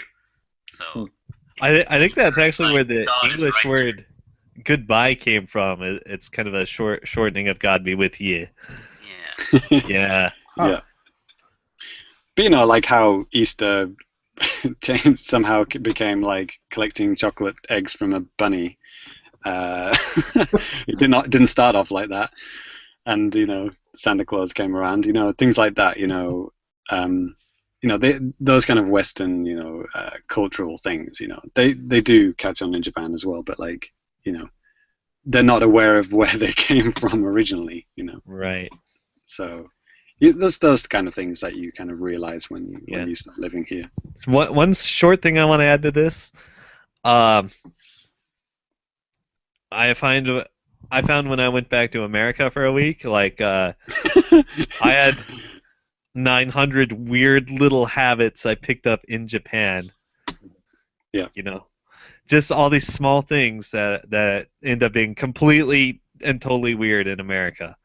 Like slurping your noodles or something like that. Yeah, that sort of thing. No, I don't do that. Or the way you pay and get your change, like the way you hold your hand out or not. Right. Every time I go back to America or Ireland, I always feel super weird walking on carpet with my shoes. Yeah, and also the constant nodding and bowing and the mumbly little responses that mean yes. All that stuff kind of adds up. Yeah, I know my parents are always getting annoyed on Skype because I answer just all the time. Use your words, Cyrus. Yeah. Yeah. There you go. There are a few cultural faux pas that you try to avoid, but you have to really know Japanese culture to actually know what you shouldn't be doing. Oh, yeah. Yeah. Well, what's great is when we fuck up, we have an out. Yeah, that's true. That's true. Yeah. Like, oh, I'm a Gaijin. I don't understand Japanese. It could be like get fucked in HK guy. The best / worst thing about being in Japan is that we will never be Japanese, which is a gift and a curse. We will never ever be mistaken for a Japanese person, no matter how fluent we are in Japanese. But that also means that we can get out of situations, even if we've been here for 35 years, and you've got like a Japanese passport. You're still going to look like this, and you're not going to be seen as a Japanese person. So if you make a mistake, they're just, it's okay, he's a foreigner, even though he has a Japanese passport. So there you go. It's a gift and a curse. I just did it again. Go with the flow. I just went like, Yeah, I heard it and it was like, is Ty just making fun of us now, or does he actually do that? Or is he actually having a stroke? Yes, yes, and yes. Cool. All right. So, let's go. I guess the answer is yes, you do curb your Western instincts. Yeah. I think that's a lot of information to digest right there. It is. Yeah. That's only one of his 3 questions. Oh boy, let's go. Let's start number 2. I think this might be a little bit. I think it's a little bit easier to get out, and this is something that either you do or you don't, basically. So, number 2, have you ever spoken back to video games? I was recently playing Rise of the Tomb Raider and found myself dishing out pithy one-liners in response to the stock phrases spouted by Trinity henchmen. Nice to see you, things like that. We're putting you on ice, Batman. Yeah, I mean, I was just playing. The Ice Age. Yes. You can talk now, Danny. We're done. That's okay. I read this question a while ago, and I thought about it for a long time, actually. Mm-hmm. And the answer is 99% of the time, no, I don't. Oh, really? But there's maybe a couple games I get invested enough in. You may be able to guess what they are. Yeah, one is Doom. Like if I'm playing like a really hard level and some walls drop down and they're full of monsters that are might gonna kill me, I'll just be like, no, fuck. Just nonstop curses. But like other games, no. What do you say? What do you say when you beat someone at Killer Instinct online on like a ranked match or something? You're just silent? It depends if voice chat is on. If it's off, almost nothing. Maybe I'll just say like, no, fuck, if I lose, or or I'll just kind of laugh a little bit if they're like embarrassingly bad or something. But most of the time, no. If I'm chatting with my friends, though, we'll shit talk nonstop. It's a lot of fun. Yeah, when I win a Splatoon game, I usually kind of do like a little hand gesture in time with the winning music. Usually something along the lines of "boom" or something like that. Oh yeah, well, I don't say much, but like I dance around like nonstop. Yeah. I think I'm actually kind of the opposite of Ty. Like when I'm playing online, if I have voice chat on, I don't really talk much. But if it's off, I'm constantly talking to the TV. Because you know they can't hear you. I'm just like, I'll be like, oh man, that was a nice play. Or I was like, oh, that fucking dirty bastard. Just like, like I'm really get engaged. But the moment I'm actually talking to them, I'm totally calm and collected. I'm really fond of the phrase, pretty good, kid. Because the guy would say that all the time in Capcom versus SNK 2. I don't know. It was ridiculous. When I play games, I'm a total hothead. You've got robot voice again. Beep boop, son. Beep boop. Still robot? You're good now. Okay. The robot is gone. I am a total hothead when I'm playing games, especially competitive ones, and especially sports games. I can account for all of this, by the way. Oh, really? Okay. Do tell. Well, actually, yeah. What? Did I get mad playing Game Lounge or something? Dude, you go mental. Either win or lose. You probably didn't even see me like go crazy. No, I haven't seen you go super crazy, which scares me to think what you're like if you do go. What the hell is Send that shit into scrub quotes. What was I playing? No, I mean, like, win or lose, you kind of like you get hyped. Yeah. Like I said, sports games, it's terrible. Like I did a couple summers ago, I did 2 seasons of NBA 2K15 or something, and that's like 150 hours of games.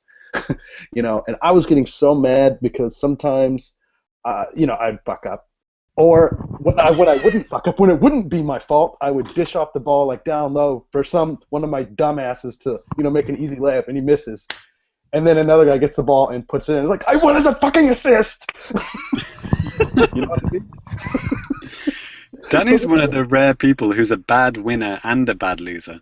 Yeah, nice. Then, oh god, it's terrible. I mean, this goes back to like N64 days. I was like almost breaking controllers, getting grounded. I mean, I'm constantly talking. I'm playing Star Fox recently. Slippy's bitching about like, get this guy off me, fuck! Like, shut the fuck up. How about you work on this stuff all by yourself? All right, to be fair, I think everyone does that. Yeah, I mean Slippy, come on. Slippy. Yeah. What an asshole. One of my favorite things, there was this American football game on the PlayStation back in like 1999. This is the last time I'm going to talk about football today, I swear to God. And, was it NFL Blitz? No, it was like NFL Game Day. The Sony developed one, and there's a piece of commentary that is just so fucking trolly. And it just says, oh, he got it. Oh, no, he dropped it. Oh, my. Like real George Takei there. It's so infuriating. You're like, oh my god, it looked like he dropped it. And he's like, nope, he dropped it. Like, fuck you, game. It's just so... Okay. I think even from this commentary, people can get a good idea of what Danny's like. Yes. I mean, times that by 10. I used to play, when I used to live in Cork in Ireland, I played a lot of FIFA, or at least watched my friends play FIFA. Mm-hmm. And the commentary is amazing in those sports games. Like really interactive, really detailed commentary. It's kind of fantastic. But there was one player for like the German teams called Svanstata or something. He's got this really like complicated name, and everyone would like cheer in the house whenever he'd be mentioned, and he just became this running meme in our house of like Swansta, passing the Swansta, and people would be giving stuff around the kitchen. Oh, So, I was hearing Firestarter. yeah. Twisted the Firestarter. He's a fucking instigator. I mean.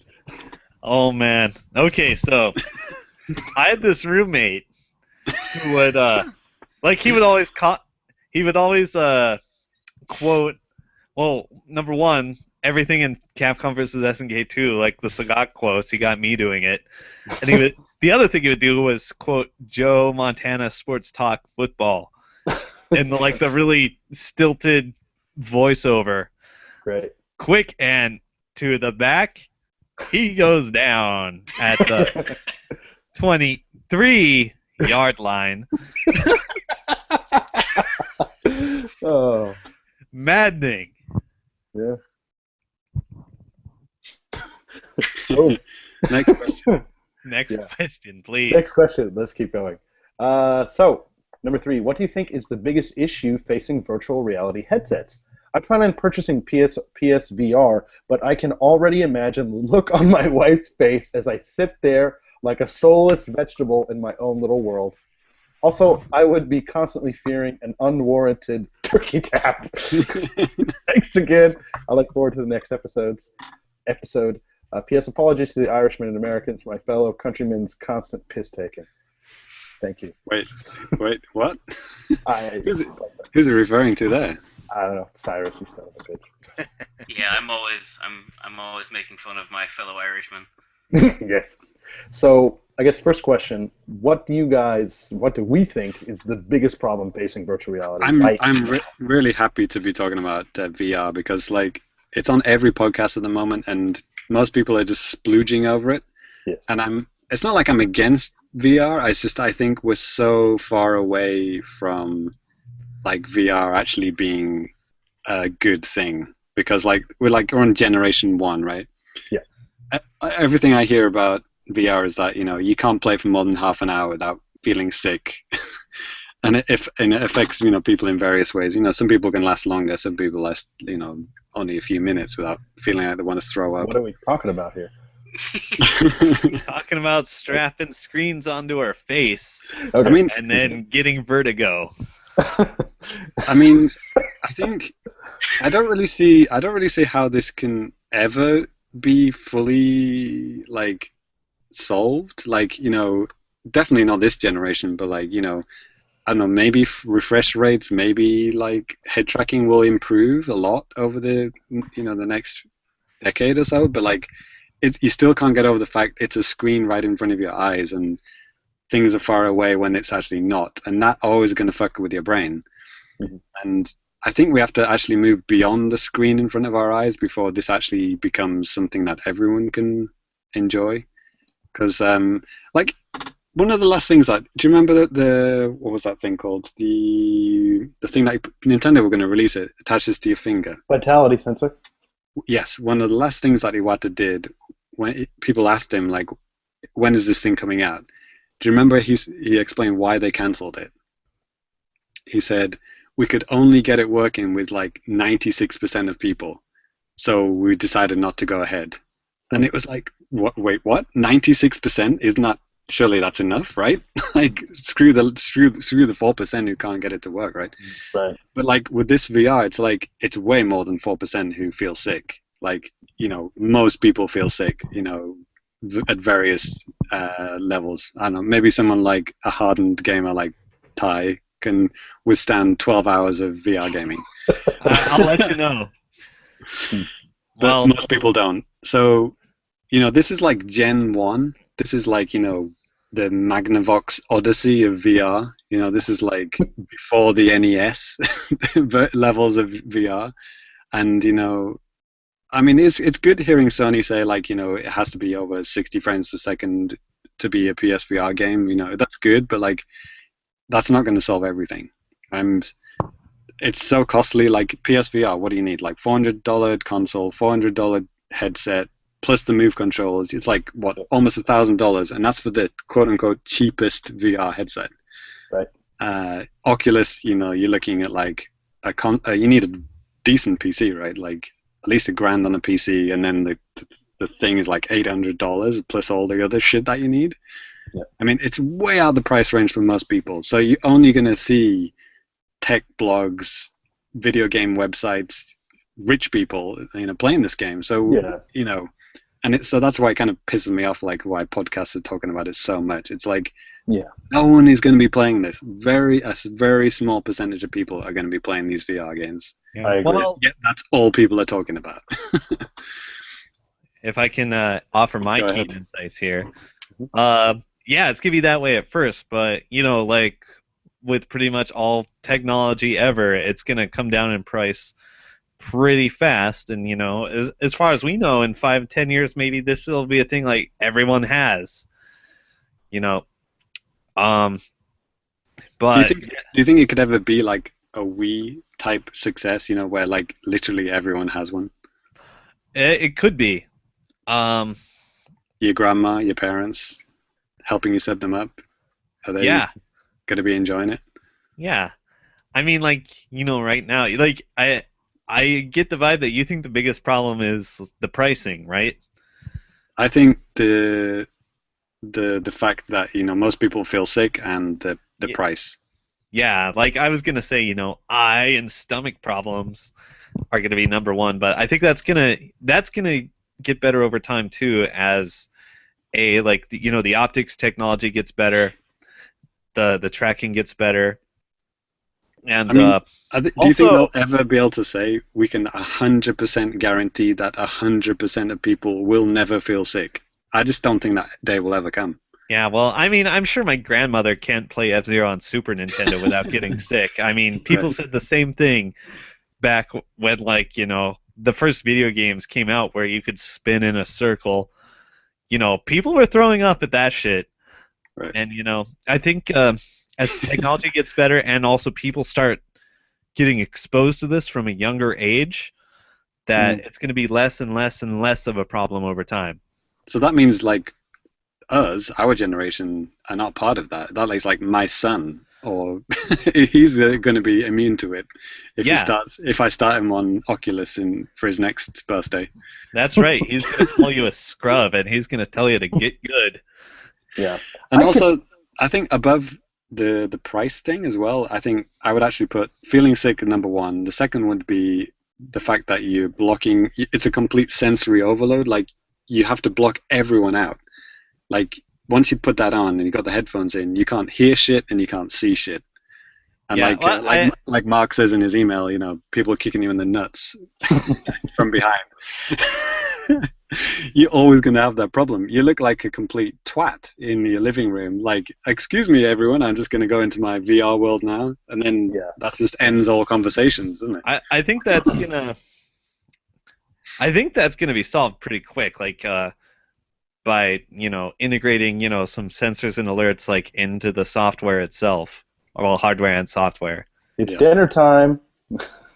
Yeah, there's no reason why you can't have if somebody's in the room with you, you can have a silhouette pop up in the game, caution, idiot, don't punch grandma. They need that. Right? I don't think that would be that hard to implement. But that's like Oculus version 3, 4, isn't it? Right? What? Don't punch grandma? Yeah. The top of the charts.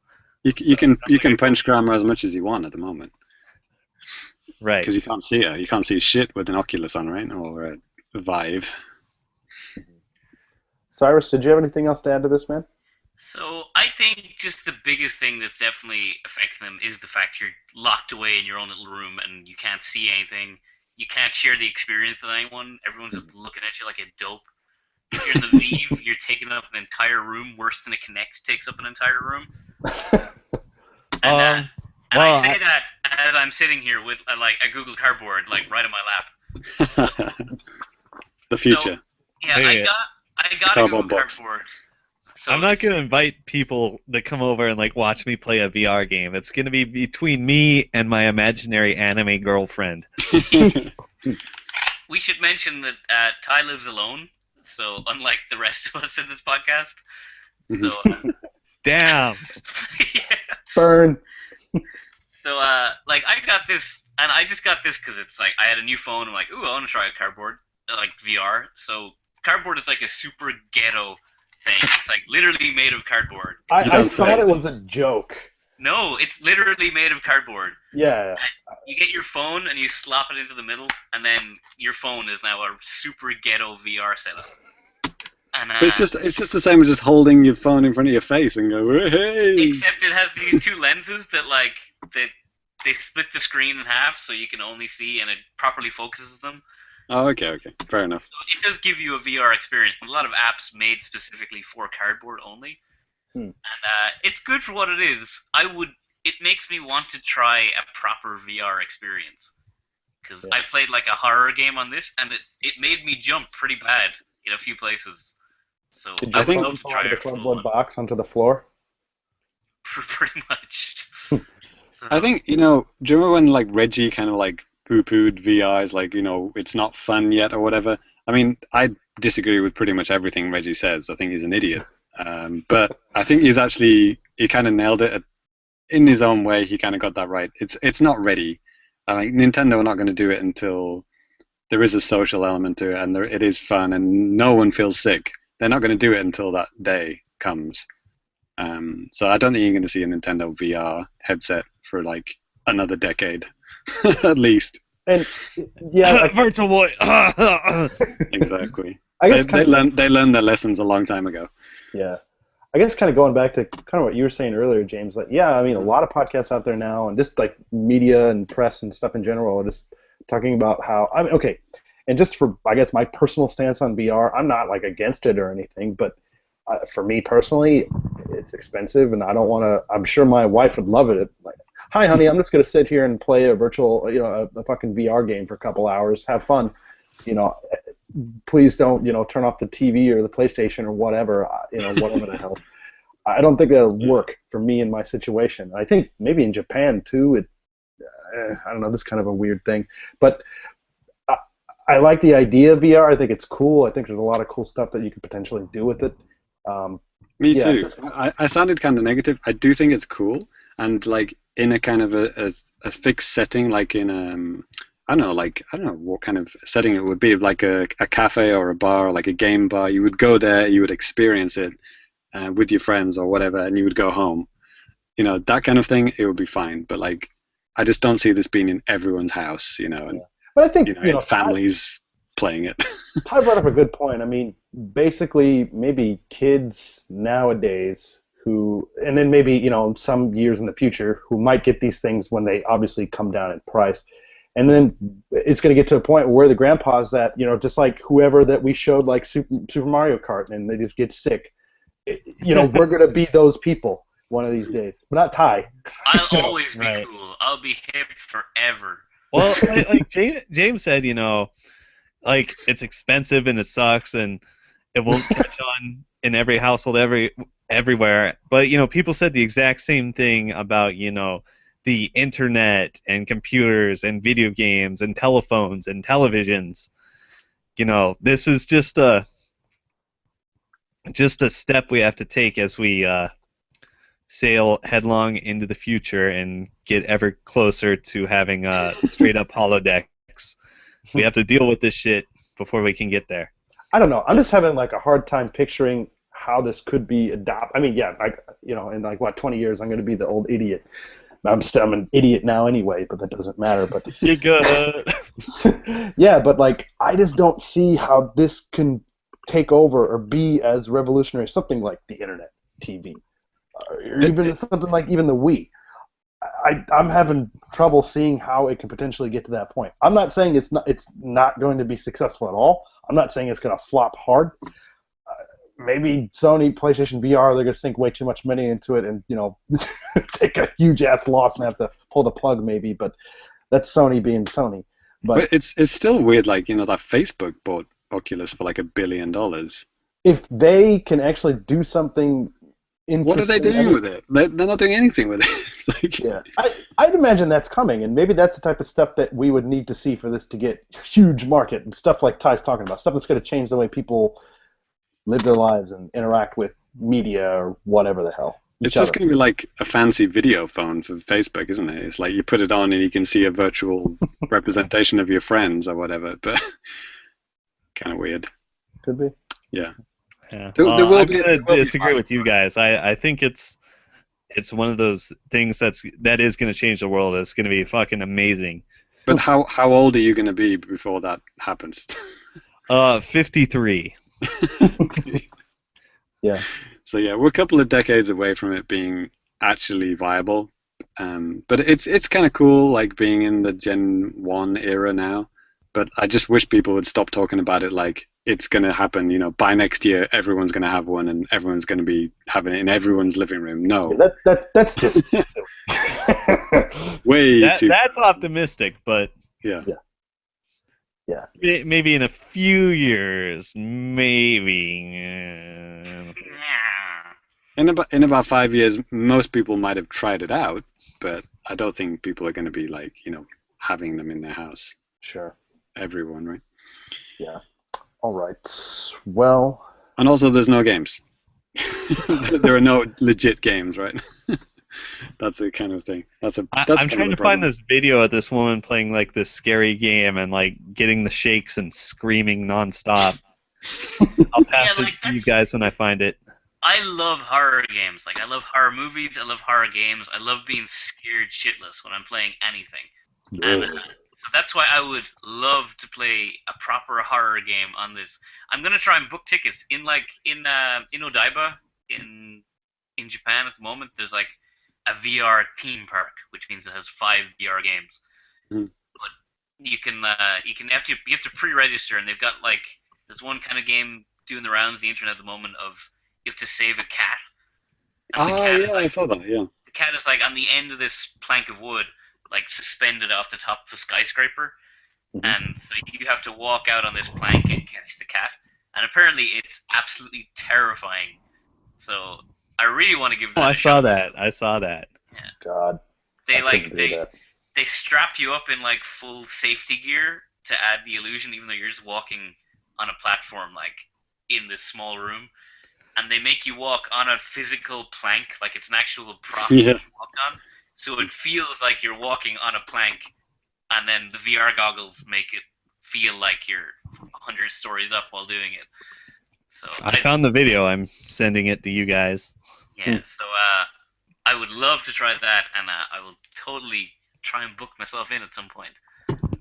Cool. All right. Well, I think that's going to do it for feedback for today. Thank you guys for all the good questions and stuff like that. Keep them coming. Famicast at NintendoWorldReport.com. The Famicast on Twitter. Thank you for emails. And, we're going to go ahead. We got some tweets, by the way. Oh, did we? Go ahead and read that out then. One from Lady Lindis on Twitter. I run a poll on the Famicast Twitter account, asked them what's their favorite kind of question they like answered, and Life in Japan seemed to be the most popular. Gamey and Life in Japani were the top 2 answers. And Lady Linda says that she likes that because she feels that she learns something new every episode when she hears us talk about Japan. So yeah, thanks for that, and yeah, glad we could be of service. I can't believe anyone would use this podcast as a source of information, but there you go. I'm sure this episode was interesting for people who are interested in Japanese culture and stuff. Yeah, Douglas Hill, who wrote the email, also said the same thing. He likes the Life in Japan stuff. So yeah, and also Russ Greeno is trolling once again. I think this is aimed at Cyrus. Cyrus says, Cyrus was tweeting when the earthquake happened in southern Japan, and but he says Cyrus said he's up in Tokyo, so it's not even a shake. And then Russ Greeno goes, "Damn! I wait to be on the Famicast." Continues. So I guess he was hoping that Cyrus would be crushed to death in the earthquake. Yeah, thanks for that. That was nice. Nice. Alas, Cyrus is alive and well. But yeah, like I said to Russ, he's never going to be on the show, so never going to happen. Yeah, from my cold, dead hand. No, he's going to be the next one to come to Japan, but for a whole different reason. Armed to the teeth. Mm-hmm. Thanks for listening, guys.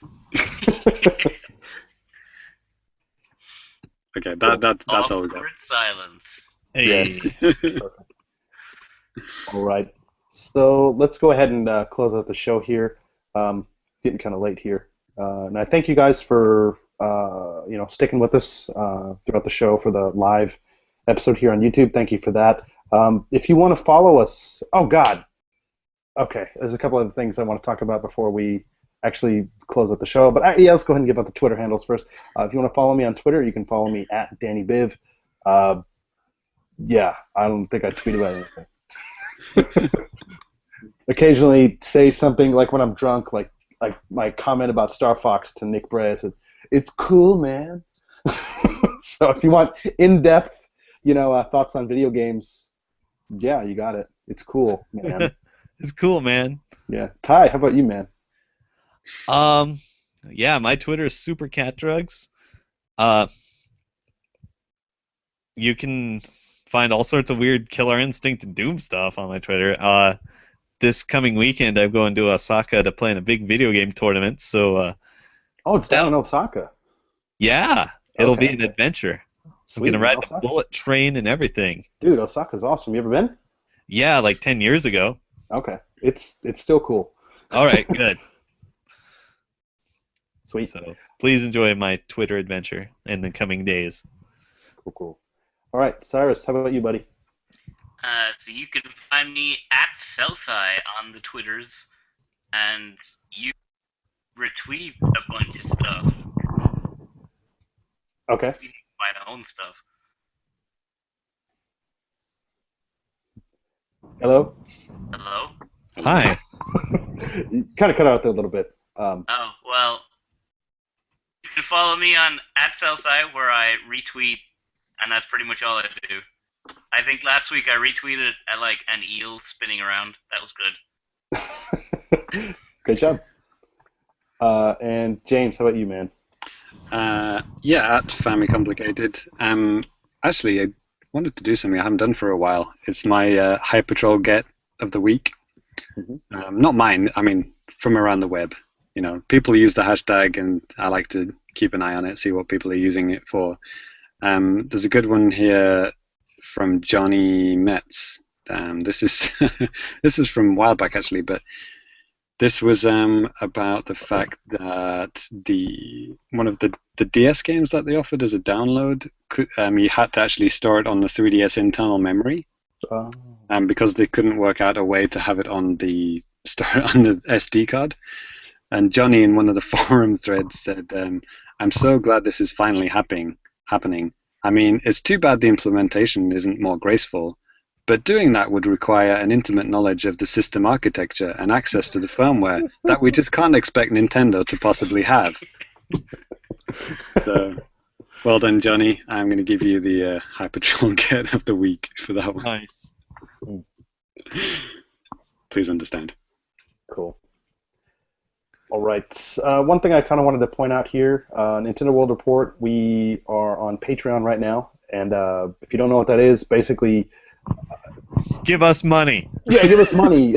And it's stuff basically to help out with the site. If you feel like, the content on Nintendo World Report, all the podcasts, all the video content, reviews, news, all that stuff, if you feel like, man, maybe we should chip in some money for this, yeah, check this stuff out. And it's not going to, pay our salaries or something like that. A lot of it's just, for, upkeep. And you can also get, I think where we have some kind of exclusive content that backers and stuff will get. So nudes. Yes. So check that out. Just type in. I guarantee that no one on this podcast is getting a single dollar of it. So. Oh fuck! Never mind. Don't worry about that. Yeah. We won't be getting any of it, but yeah. Exactly. It'll help the site. Yeah. So. All right. Well, I want to thank you guys, for joining me here. James, as always, it's, I guess, a pleasure. I don't know. It's something. The pleasure was all yours, Danny. Yes. It's Cy. Thanks for coming on, buddy. Yay! It's Cyrus! Yes. And Ty, always good to hang out with Ty. It really is. Yes, it is. All right. Well, that's going to do it. So we'll catch you guys next time. Later.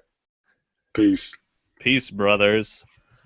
Hey, Danny, you should, before you turn off the stream, you should show everyone the Star Fox Zero box, the Japanese box. Yeah, that's downstairs, man. You moron. What I can show them is my sweet Splatoon bandana. Check out that. Oh, wow, that is cool. Arrows. Wait, I what thought did it- you get? That's Yeah. cool. Is it like a handkerchief or something? You just No, fashioned into one? You know those magazines sometimes in the shop with the Yes. like they come with the big the big packages of prizes and stuff for like the girls usually come with like a purse or a bag or something. Mhm. So there was a Splatoon magazine that was just like a 40-page advertisement for Splatoon, but it came with this bandana. It was the best 1,500 yen I've ever spent. Yeah, I saw that the other day at Jesus. 7-Eleven. For a I magazine. thought, oh my god, I need a Splatoon bandana. That's 1,500 yen. That was my first thought. Then I went back into the shop the next week and I'm like, I should buy that bandana. I'll probably go and buy it tomorrow. Damn it, thanks. If it's still there. It's a pretty good bandana. I gotta accept that the squid is orientated against one of the edges, which means if you wear a bandana like a cool person, then it's up pointing this ass ways direction. You can never align them properly. I don't know about that. Not a cool person. Hashtag first world problems. Yeah, my squid is orientated wrong. Yep. Ty, you got anything cool for us, man? Let's see. I got a couple of oddball figurines on my desk. Okay. Cyrus, you recognize this wonderful anime waifu? From Full Metal Alchemist, Hagane no Rekinzuki or something. Not quite. Oh wait, is she Metal Slug? Not quite. Dang, I'm close. What is it? It's Alex from Street Fighter, the girl version. Oh dang, there was a girl version figure? I didn't know about that. That's right. Get wrecked. All right. Where do I get one? Capsule machine from a bunch of years ago, maybe. Dang. Not from a bunch of years ago. And this other random ass thing. I have this Garfield figure from. Oh, I'm too tired for you to be just showing random Garfield pictures. Did it come with your Famicom box version of the Garfield game? Yeah. No, my parents sent me this, and looking at the bottom, it was manufactured the year I was born, 1981. Wow. Yeah. But now that you mention it, I have this whole tin of Famicom games I just bought. Oh. Along with like the 2 Famicoms plus disc systems that I have. Oh, cool. Yeah, I don't know if they work, but one of the other foreigners is moving out. It's like, here, have this shit. Cool. No, if you One of the other foreigners, yeah. If you want to see top-notch, cool desktop figurines, I've moved my figures in so they're within reach.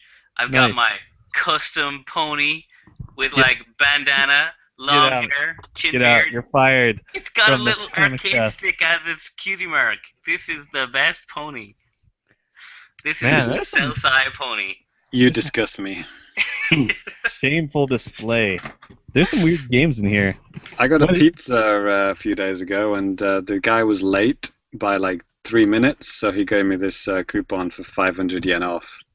Really? The last time they were late, they just said, sorry, here's your fucking cold pizza, asshole. Well, there's this game in here. I'm just going to save it for fake or real next week. Fake. Okay. Well, it's real then. Yeah, it's in my hand. Yeah, what's it called? I'm just guessing everyone real then. Ordering on my level that, like, I'm in a small town and I'm the only foreigner, and all I have to do is I call the pizza place and say, hey, it's Cyrus, and then they go, okay, it's Isama, and they know my address, my phone number, everything. It's good stuff. And they bring you the wrong pizza every time. I only order 2 pizzas, so like Mexican mix, and I'm like, yes, Mexican mix. What place is this? Pizza Lot? Pizzeria. It's a small town. It's like a local mom and pop pizza place. That sounds amazing. Mexican pizza. Yes. It's Mexican mix. Well, it's for Japan. If anything's even close to Mexican mix, I'm good with it. What do you think about the Better Call Saul final episode. Hashtag fuck Chuck. Hello? Fuck Hi. Chuck. What? Hello? Hello? Oh god, I have a copy of Mock Rider. Best soundtrack ever. I think Ty is in his own little world over there. I am. Yeah. I'm actually digging through this entire box of games for the first time. Anywho, it's like 1:45. Yeah. And now that I've shown my ponies to you, I have no need to be on this. So. See you later. So, thanks Night. guys for sticking around. We're going to go ahead and stop the broadcast. Cool. Stopping the broadcast.